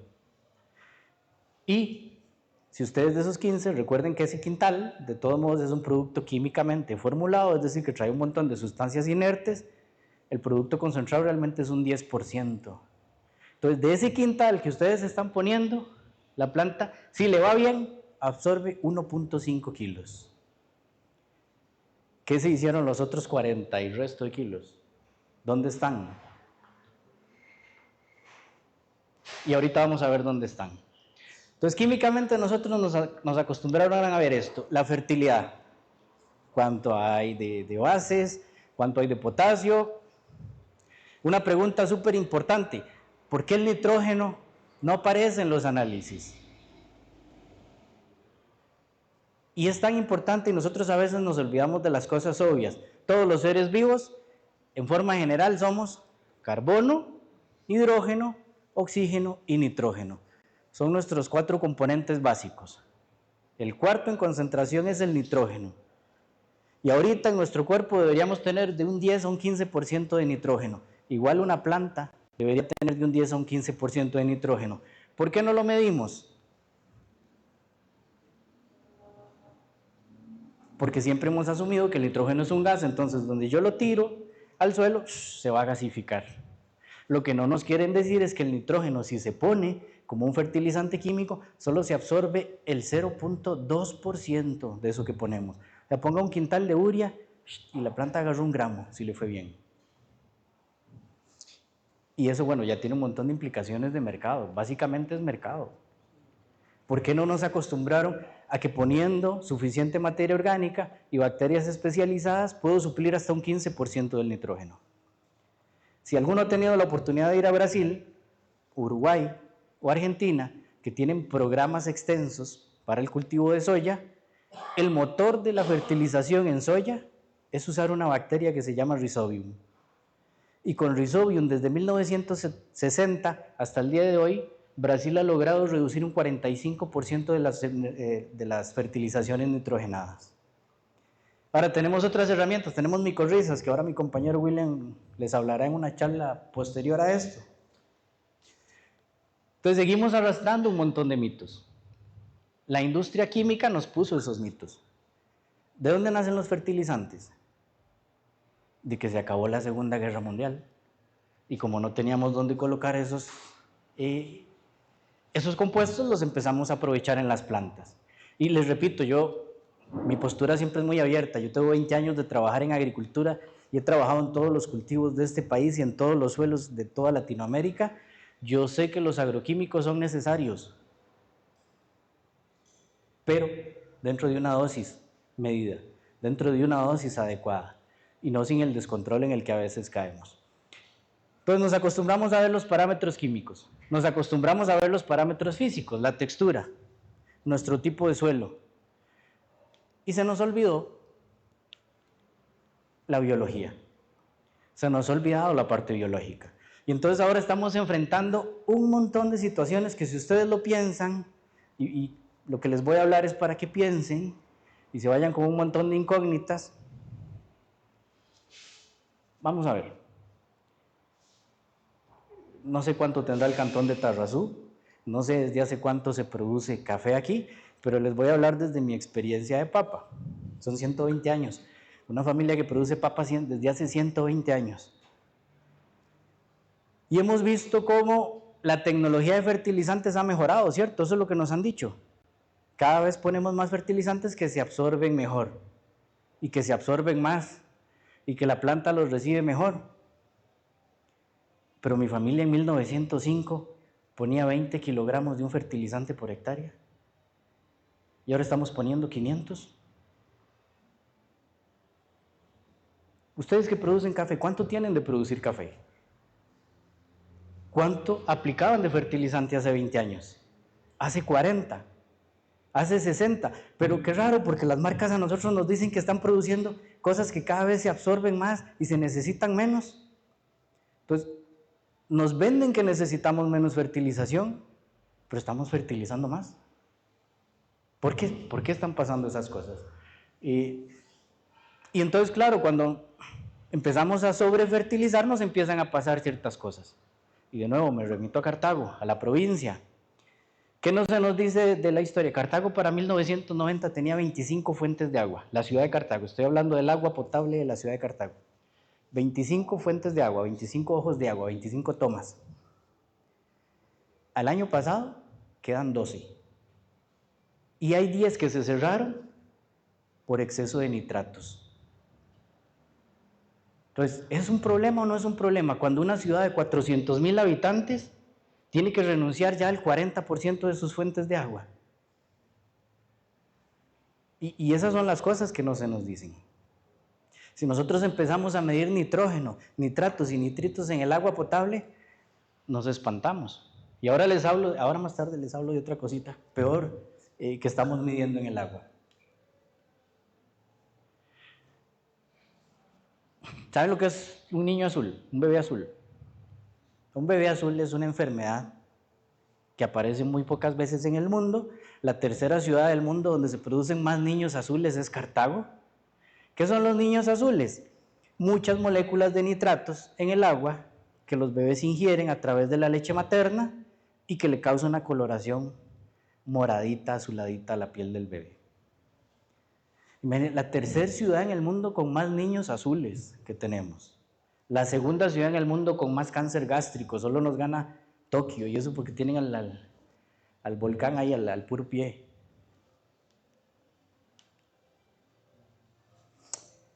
Y de nuevo, volvemos a lo que siempre hemos estado examinando. ¿Por qué fertilizamos? ¿Por qué aplicamos plaguicidas? ¿Por qué insecticidas, herbicidas, nematicidas? Para producir más, ¿cierto? Ese es el fin. O al menos tener una media productiva importante. Yo creo que siempre es bueno que si vienen de una familia de agricultura, hagan al menos el intento de registrar rendimientos en años pasados. De verdad, Estamos aumentando los rendimientos con toda la nueva tecnología que tenemos. De verdad lo estamos aumentando. Ustedes como cafetaleros cada vez producen más, así a montones, porque usted ve los anuncios de un fertilizante y les dice, aumente un 10, un 15% del rendimiento. Lo estamos aumentando. Por supuesto que no lo estamos aumentando. Son pocas las cosas donde estamos aumentando el rendimiento. Y en café no estamos aumentando el rendimiento.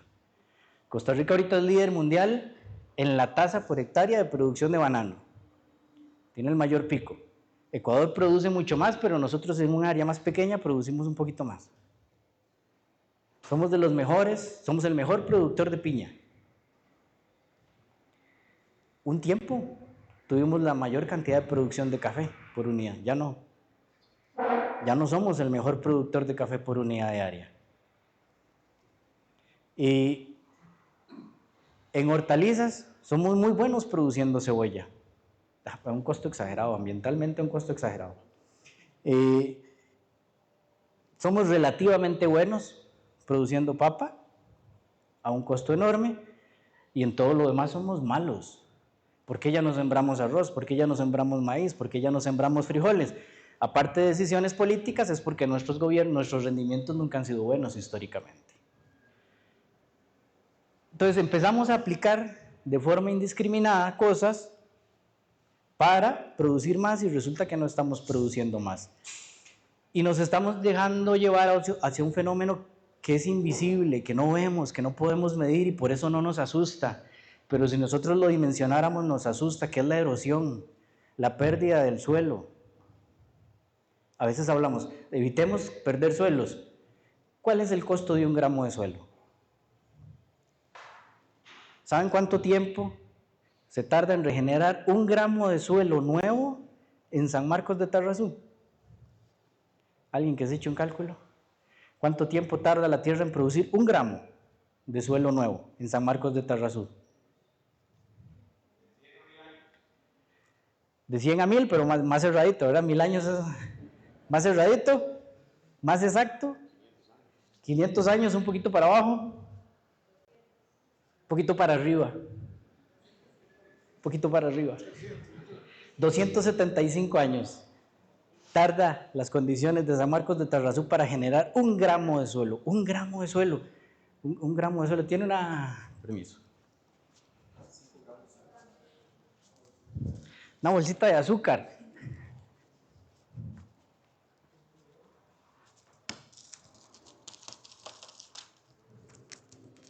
Aquí hay 5 gramos. Una quinta parte de esto. Tenemos que invertirle 275 años para producir esto. Y bueno, tenemos competidores dentro de nuestro mismo país que duran menos. San Ramón dura 150 años produciendo un gramo de suelo. Condiciones climáticas, etcétera, etcétera, pero también hay otras realidades de manejo que ya se están imponiendo. Entonces, si nosotros nos diéramos cuenta lo valioso que es ese gramo de suelo, no lo estaríamos tirando como lo estamos tirando. ¿Saben qué es el problema? Que usted por dentro, si usted es dueño de una finca, yo tengo mi finca de papa, ¿a qué aspiro yo? Que la hereden mis hijos, como me han venido heredando a mí. ¿A qué aspiraría mi hijo? Eso esperaría yo, que se la herede al que sería mi nieto. El problema es que esa finca que yo heredé ya no vale lo mismo en términos biológicos que la que va a recibir mi hijo, ni la que debería recibir mi nieto. El suelo que recibió mi abuelo era mucho más valioso que el suelo que tengo yo. Y entonces nosotros no consideramos como riqueza la capacidad de heredar capacidad productiva. Porque el suelo es eso. Es darle la posibilidad a mi hijo, a mi nieto, a los que vienen atrás que ni siquiera voy a conocer, de que sigan produciendo lo que yo produje tan bien como yo lo produje, o mejor.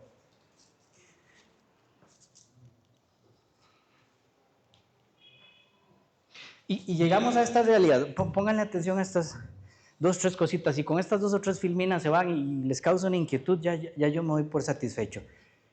Eso es nuestro cálculo para Costa Rica de la cantidad de ingredientes activos de plaguicidas que estamos consumiendo por persona. Somos 5 millones. En el año 2010 el Banco Mundial nos midió y dijo que nuestro consumo es de 51 kilogramos. En el 2015 el IRET repite la experiencia y nos dice que es de 18. Desde el 2013 el MAC, por sus estadísticas, tiene que llevar el consumo per cápita de plaguicidas.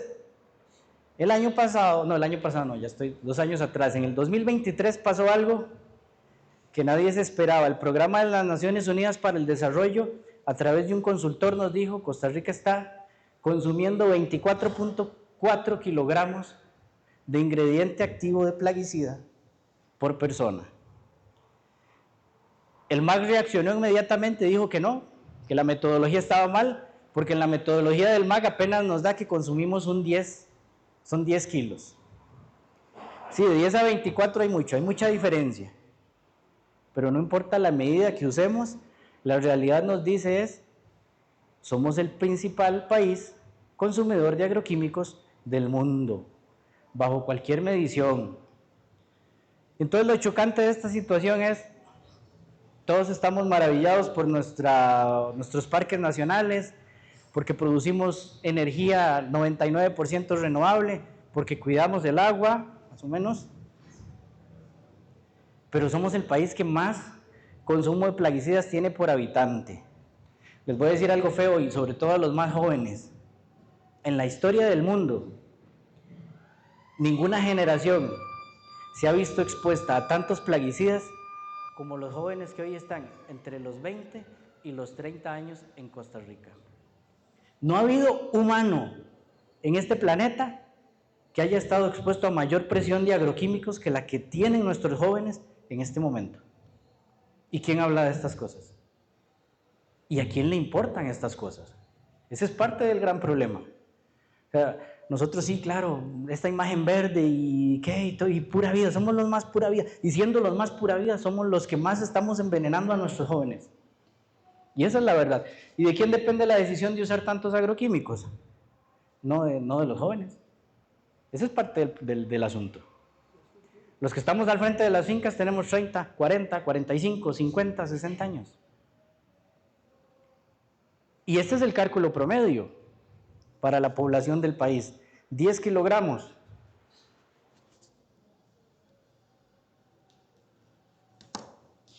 No importa, usemos la medición del MAC, que es la más baja. Usemos la medición del Ministerio de Agricultura para que no se ofendan. La línea roja, los cuadritos rojos somos nosotros. Comparados con con los países más similares a nosotros en la OECD. Los países que más consumen plaguicidas de la OECD están abajo. El mayor consumidor son esos cuadros rojos que están ahí. Esos somos nosotros. Eso somos nosotros. Ese es el reflejo de lo que nosotros estamos haciendo en términos agrícolas. Imagínense si pongo la medición de 24, la diferencia que es. Este es usando la medición de 10. ¿Con quién peleamos tanto en café? ¿Quién es nuestro? En calidad, ¿con quién es que nosotros decimos que nos damos tú a tú? Porque vean, nuestra competencia está muy por debajo. Nuestra competencia, que es Colombia, los triángulos azules, están muy por debajo. Entonces, ¿quién produce con más calidad? ¿El que tiene un sabor de taza parecido en valor a la mía, pero gasta 6 veces menos plaguicidas que yo? ¿O yo, que tuve que llenar mi mesa de plaguicidas para poderle competir a ese país con una calidad de taza similar? Entonces, son cosas que a veces no nos planteamos.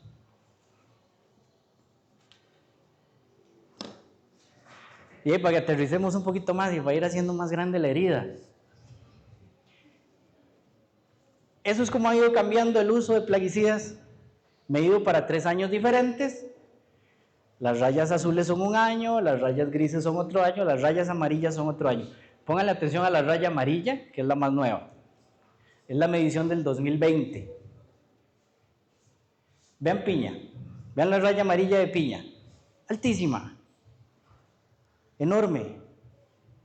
Un productor hoy en Guapiles, en Pocosí, no está expuesto a 10 kilogramos de ingrediente activo por año, está expuesto a 78 kilogramos de ingrediente activo por año.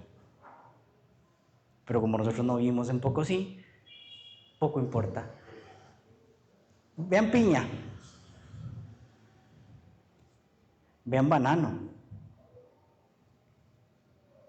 vean los pastos. Vean la papa de dónde está. Yo estoy muy preocupado por lo que pasa en mi provincia, en Cartago, en mi zona norte. Yo vivo en un pueblo que se llama Cod de Oriamuno. Cod es el pueblo históricamente más antiguo de este país.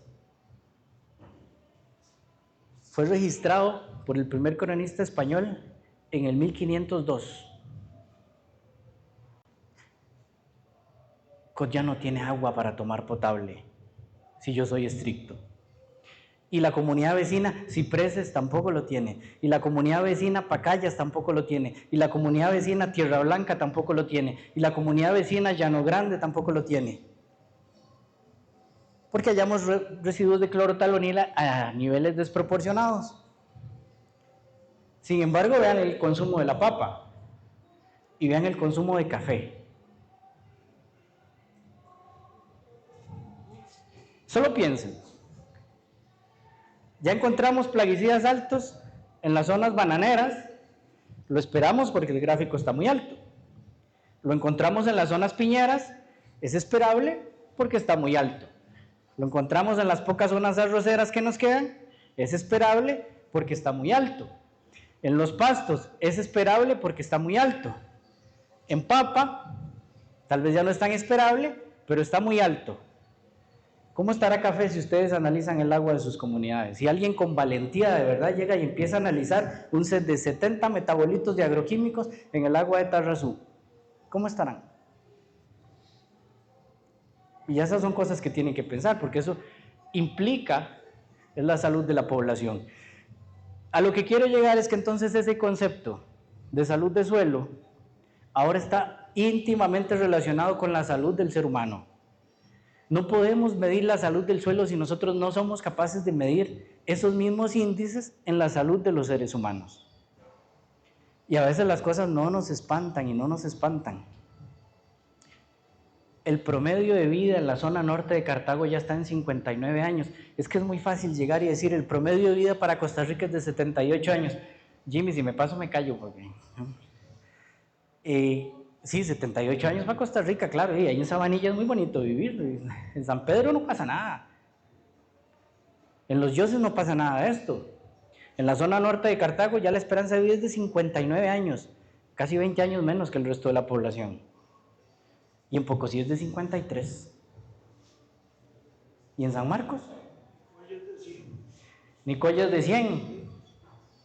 Bueno, los extremos están en 100, el promedio no creo que ande en 100. Entonces, ¿hacia dónde vamos con todo esto? Mucha gente en el norte de Cartago nos ha criticado, es que ¿por qué me dice esto? Yo prefiero no saber. Ay Dios, o sea, ¿cómo que prefiero no saber? O sea, igual, no sé, tal vez es esa filosofía de morir contentos, no sé de qué me morí ni qué me dio, pero morir tranquilo. El asunto no es ese, es que yo se lo digo a la gente, ya yo tengo 40 y resto de años, ya el daño, ya mi cuerpo lo sufrió. En mi pueblo de cada 10 muertos 9 son de cáncer. En mi familia de cada 10 muertos 9 son de cáncer. Y claro, la gente va a decir, es que yo no puedo correlacionar cáncer con el uso de plaguicidas. No, porque la muerte es multifactorial, o sea, yo no puedo llegar pero de que hay una gran causa, hay una gran causa. Ahora, de verdad, los que ya pasamos los 40, 30, yo tengo un hijo de 13 y le digo, es que incluso, yo lo veo, yo digo, incluso el daño ya, en él ya está hecho. Y veo a mi otro hijo de 8 años y yo digo, ay Dios, qué torta. Yo creo que el daño ya va ahí. ¿A qué aspiro yo? Mi nieto. Mi nieto sí merece un ambiente mejor. Pero yo porque tengo esta conciencia. Y entonces el llamado es, la salud del suelo, realmente lo que nos estamos cuidando es nosotros. Y ahora, ¿qué le da salud al suelo? Ya los asusté, ya Ya están preocupados. Ese era parte del objetivo. No, el objetivo es que nos despertemos, que nos demos cuenta de lo que estamos haciendo, porque si no nos diagnosticamos, no cambiamos. Vamos a seguir creyendo que somos los pura vida de Centroamérica y cualquier jovencito en este momento en Nicaragua, en Belice, tiene una mejor calidad de vida que nuestros jóvenes. Por ese simple hecho. Bueno, ahora sí, ¿qué hacemos? ¿Dónde está la salud del suelo? ¿En qué descansa la salud del suelo? Ya todos lo saben, materia orgánica. ¿Por qué? Porque la materia orgánica tiene microorganismos. Y esos microorganismos hacen muchas cosas. Muchísimas cosas interesantes. Y esto no es una charla, mi especialidad es estudiar microorganismos de suelo y cómo los microorganismos hablan con las plantas. Porque los microorganismos hablan con las plantas. Esto que ustedes ven ahí es una representación para que entendamos la dimensión de lo que es un suelo. Es una cadena alimenticia típica. ¿Qué quiere decir eso? Que yo viendo los bichillos grandes, los animales grandes, puedo ir viendo qué tan concentrados están los bichillos chiquitillos, bacterias, hongos y actinomicetos. Lo bonito de esto es que por cada ave que yo veo, vean el pajarillo ahí arriba, por cada pájaro que yo logre ver, hay un indicativo de que tengo esta cantidad de bacterias en el suelo. ¿Cómo se lee ese número? Ni yo sé.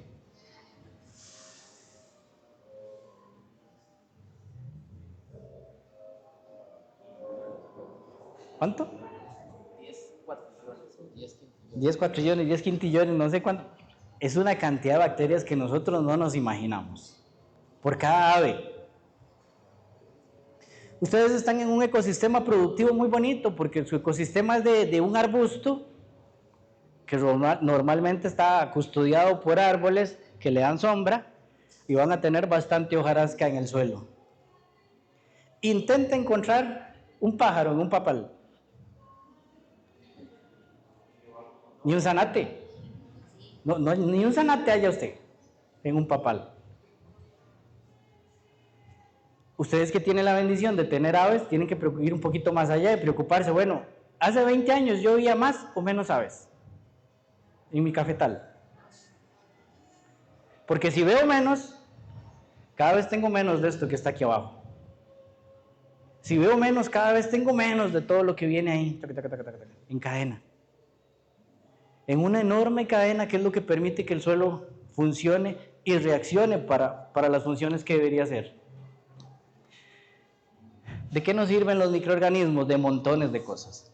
Para empezar les voy a decir un dato lindísimo, es que la planta sin microorganismos solamente puede absorber un 20% de los fertilizantes del suelo.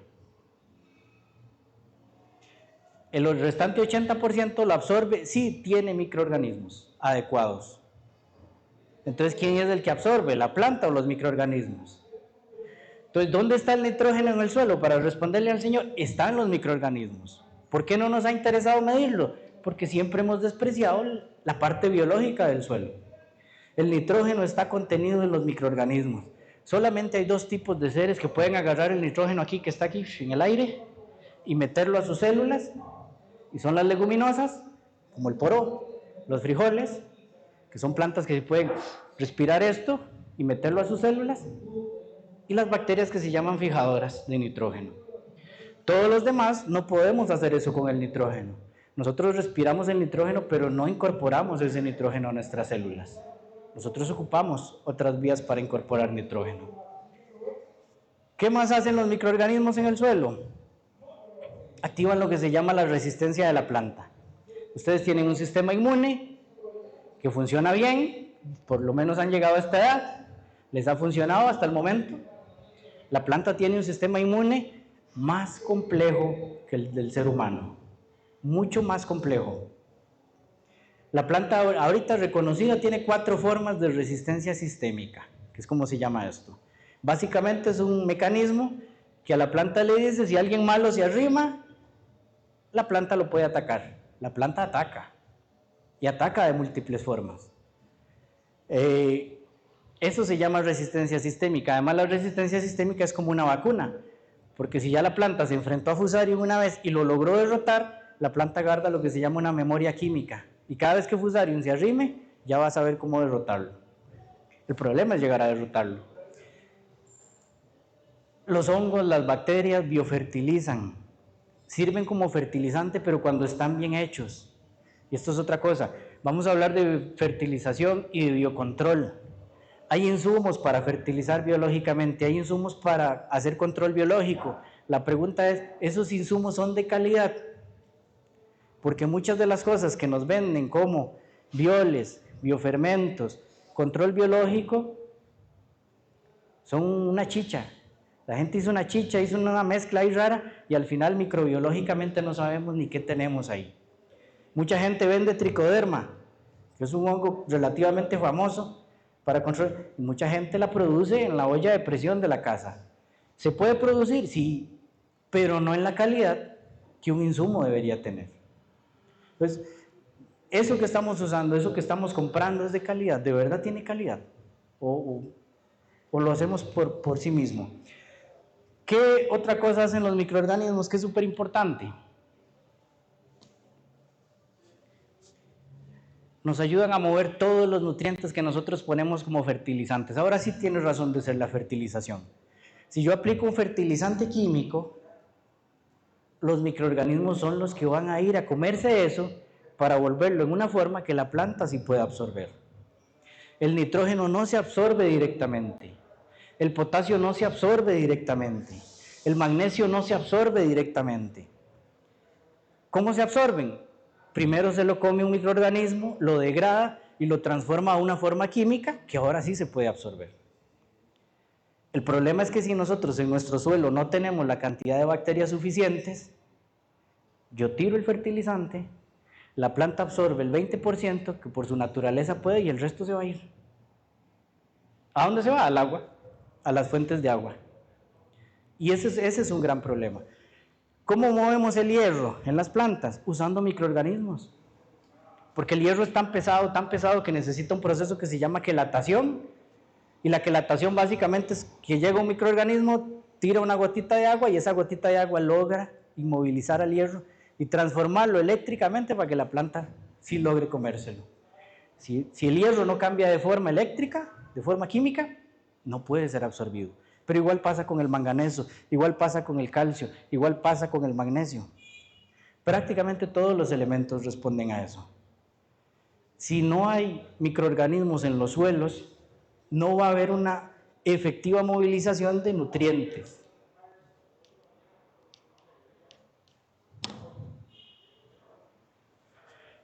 Y esto quizás es de lo principal que hacen los microorganismos y a veces lo pasamos muy por alto. Una pregunta muy básica. Y recuerdo un chiquito de kinder y es la pregunta más inteligente que yo creo que me han hecho en toda la... ¿Por qué en la Tierra se hacen terrones? ¿Por qué en la Tierra se hacen terrones?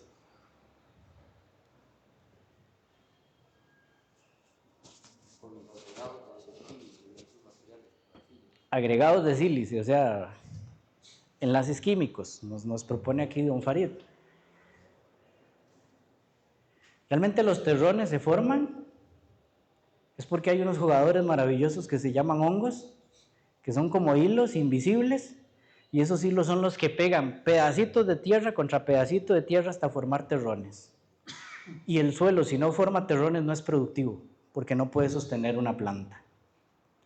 Son los microorganismos los que forman un terrón. El terrón se agrega y forma la estructura. La estructura se agrega, se amarra y forma la textura del suelo. La suma de texturas del suelo es lo que llamamos tipos de suelo. La suma total de los tipos de suelo es lo que llamamos suelo. Es lo que ahí llamamos suelo. Si no hay hongos, no hay terrones. Si no hay terrones, no podemos producir este suelo en el que estamos parados, no podría sostener ni una sola planta. Los microorganismos unen. Básicamente es eso. Nosotros estamos acostumbrados a veces a ver, es que son las fuerzas químicas las que unen el terrón. No.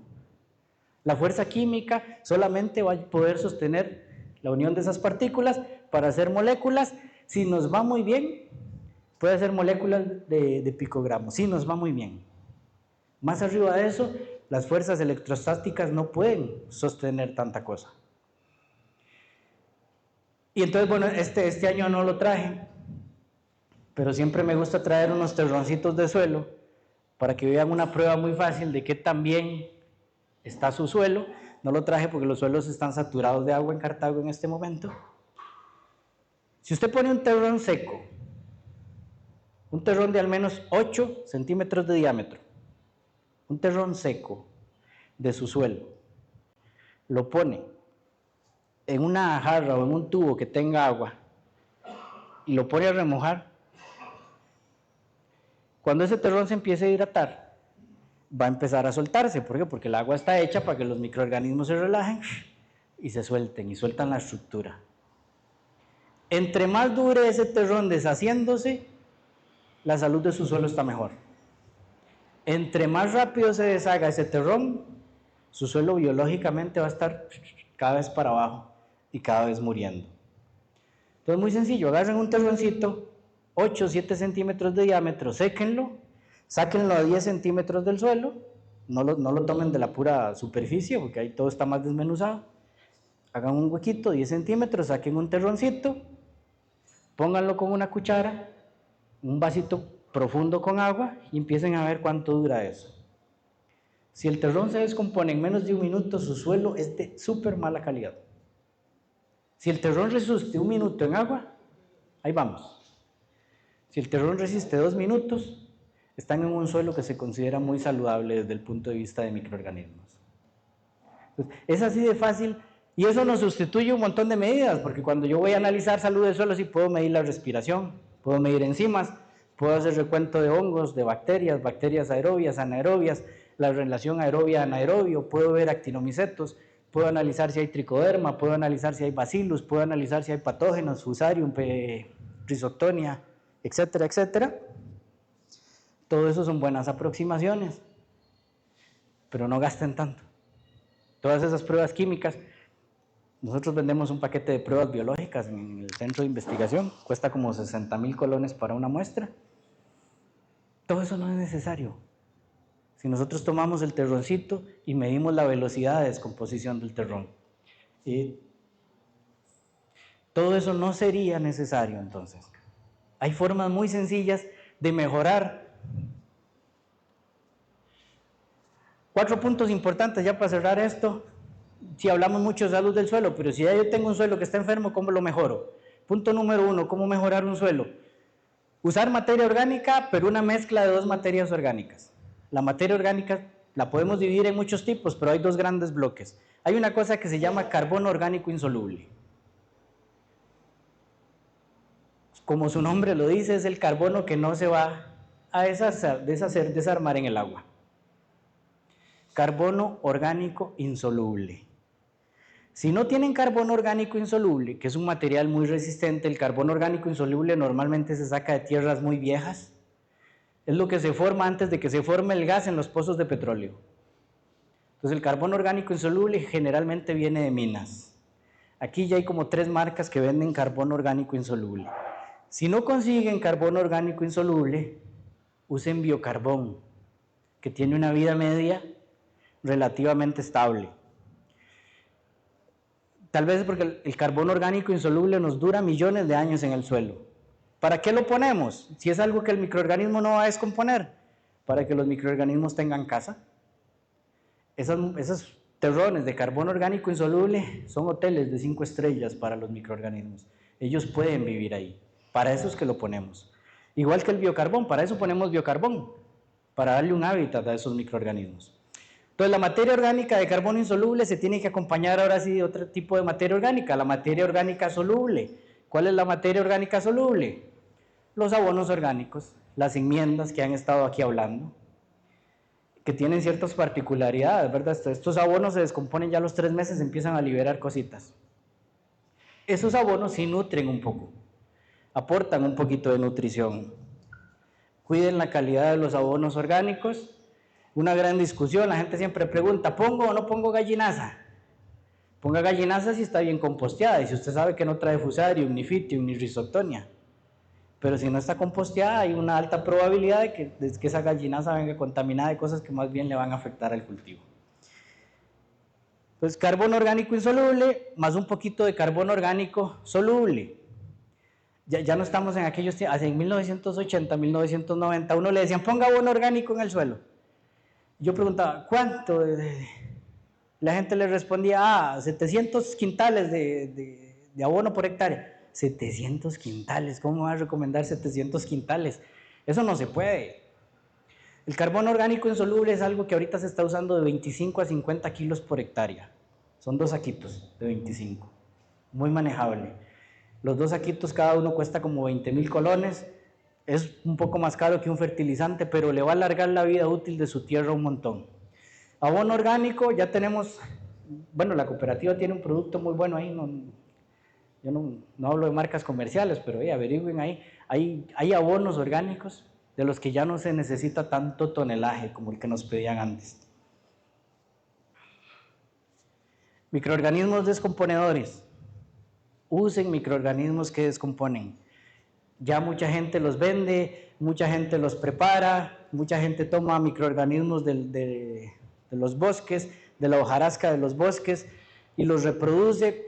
Todo eso es bueno, con una salvedad que es lo mismo que les dijo Federico antes.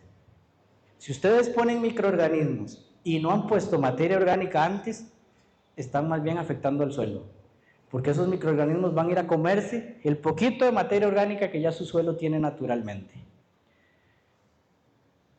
Y no inviertan el orden. De nada vale comprar microorganismos y aplicarlos si antes al suelo no le han puesto una enmienda. No pueden invertir eso. Yo puedo tener el mejor producto, de nuevo, creo que Tarrazú tiene un descomponedor muy bueno, puede ser el mejor producto. No me va a hacer nada en el suelo si yo antes no puse una enmienda de materia orgánica. Entonces, primero materia orgánica, después microorganismos descomponedores.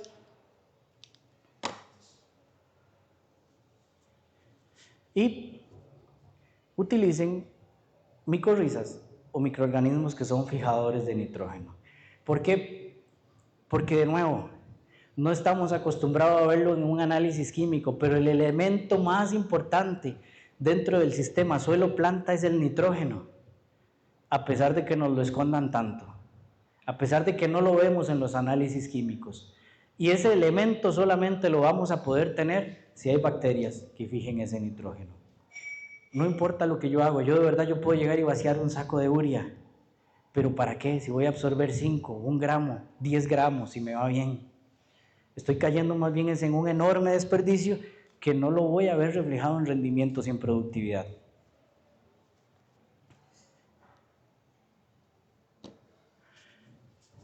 Y bueno, tal vez ya para aprovechar mi último minuto, la idea es que cuando piensen en la salud del suelo, piensen que lo que tienen es que hacer un equilibrio. No se trata de hacer golpes grandes. O sea, si usted es un productor convencional que por tradición ha usado montones de plaguicidas, de fertilizantes, mi idea no es convencerlo que deje de usarlo. Mi idea es quite uno, solamente quite uno, de todos quite uno. Ahórrese uno y vea si en esta cosecha tuvo un cambio por haber quitado eso. Y si usted ve que su cosecha no cambió por haber quitado ese poquito, la otra cosecha que viene, hágalo igual y quite otro, quite 2. Y poco a poco se va a ir acostumbrando, va a ir rompiendo toda esa dependencia que hemos generado. Y ustedes no saben lo que están contribuyendo a que mucha gente viva mejor, a que tengamos agua mejor, a que no hayan tantos casos de cánceres, a que las enfermedades neurodegenerativas no crezcan, a que todos los muchachos tengan una mejor calidad de vida. Y piensen en su familia. Toda su familia merece que si tienen una tierra, una finca, se la hereden con un alto valor biológico y un alto valor de vida. Muchas gracias.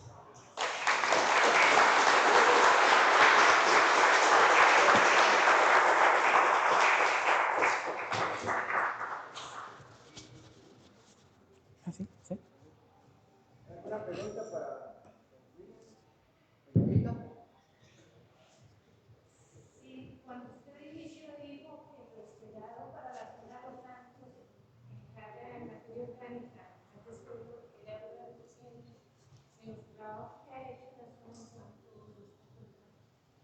Santos. La finca que mejor le va, la hemos medido en 4.5.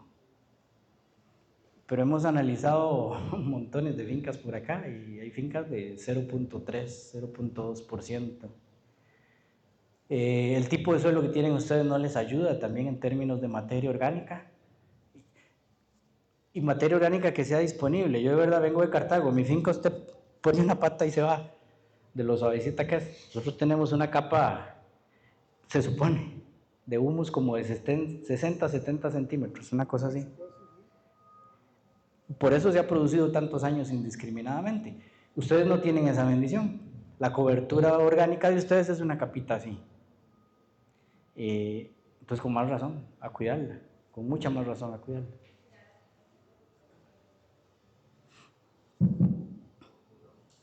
Buenos días, William. Buenos días.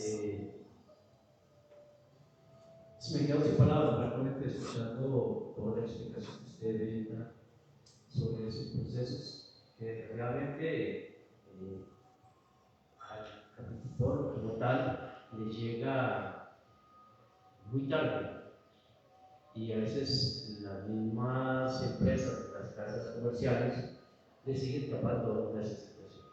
Ejemplo, en la zona de Los Santos, para hablar del nitrógeno, en octubre, noviembre la gente está sacando Uria para el café, diciéndose que de un quintal aprovechamos un gramo.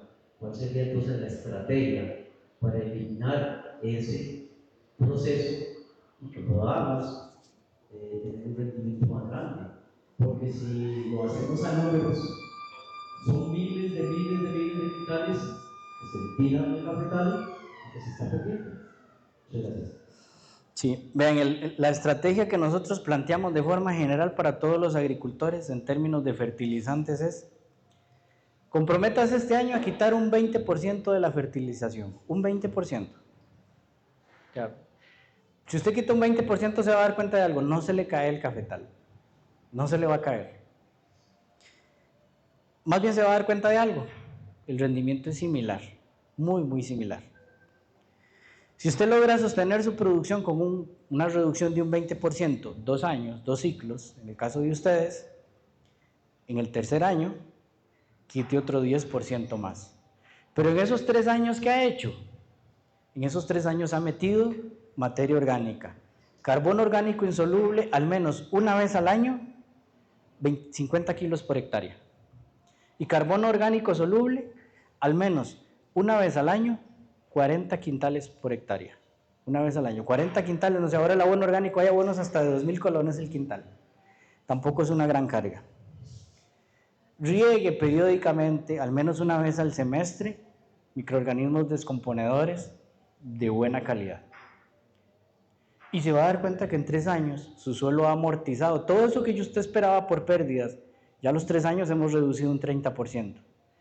Todo eso que usted esperaba en pérdidas, se va a dar cuenta que a los 3 años el café se vuelve a estabilizar y vuelve a producir lo que usted producía 3 años antes, solo que con un 30% menos de fertilizantes.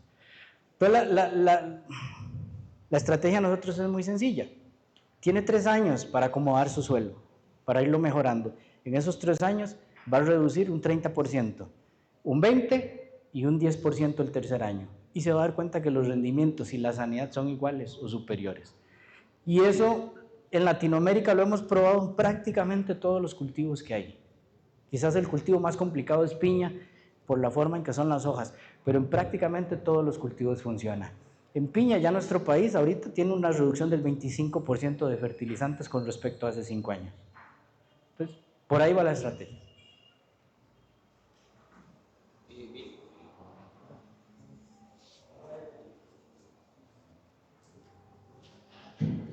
Quería hacer una pregunta, un comentario. No sé si se puede volver en el slide de la pirámide de los organismos del suelo. Me gusta mucho. Y nada más contar una experiencia. En una ocasión caminaba por un cafetal y iba un profesional y el productor me enseñó una mancha blanca y el profesional le dijo que aplicara un insecticida porque era cochinilla. Yo acostumbro a dar una lupa siempre en el campo y resulta que eran colémpolos que estaban disfrutando de la materia orgánica del suelo. Solo un comentario, tal vez para mencionar que no hace falta tal vez una gran formación, sino una gran observación y la capacidad de entender que ahí en un suelo hay miles o muchos microorganismos viviendo, y a veces hay una psicosis de aplicar, y algo que a mí me cuesta entender, tal vez porque no soy un neurólogo, es las aplicaciones preventivas, y sobre todo un insecticida preventivo. Eso me cuesta mucho entenderlo, porque eso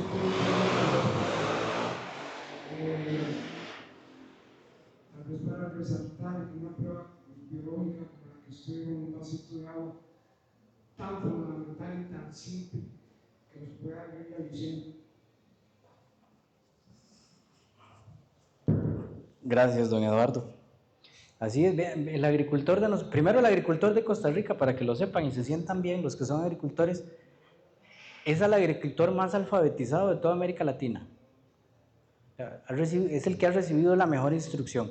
Hay países donde ustedes no se imaginan la limitación de la educación. Y todos tenemos una capacidad de observación increíble, solo que nos dormimos en eso. A veces corremos tanto que no vemos las cosas. No vemos, y a veces, ya se los digo yo de este lado profesional, a veces uno se aburre tanto de ver los mismos casos, que si yo veo una manchilla blanca ahí, en el fuste del tallo, yo digo, cochinilla, ya hueva ahora. Ni siquiera me tomo el tiempo de venir, agacharme, verla con la lupa. Y no, esto no es una cochinilla, es un colembolo. No puedo aplicarle algo, porque no es algo que me esté causando problemas. Más la misma cochinilla, ¿por qué tenemos problemas de cochinilla? Porque tenemos serios desbalances con las hormigas, en pocas palabras. Mucho es capacidad de observación. ¿Por qué no hay aplicaciones? ¿Por qué existen las aplicaciones preventivas? Les voy a contar algo así rapidísimo.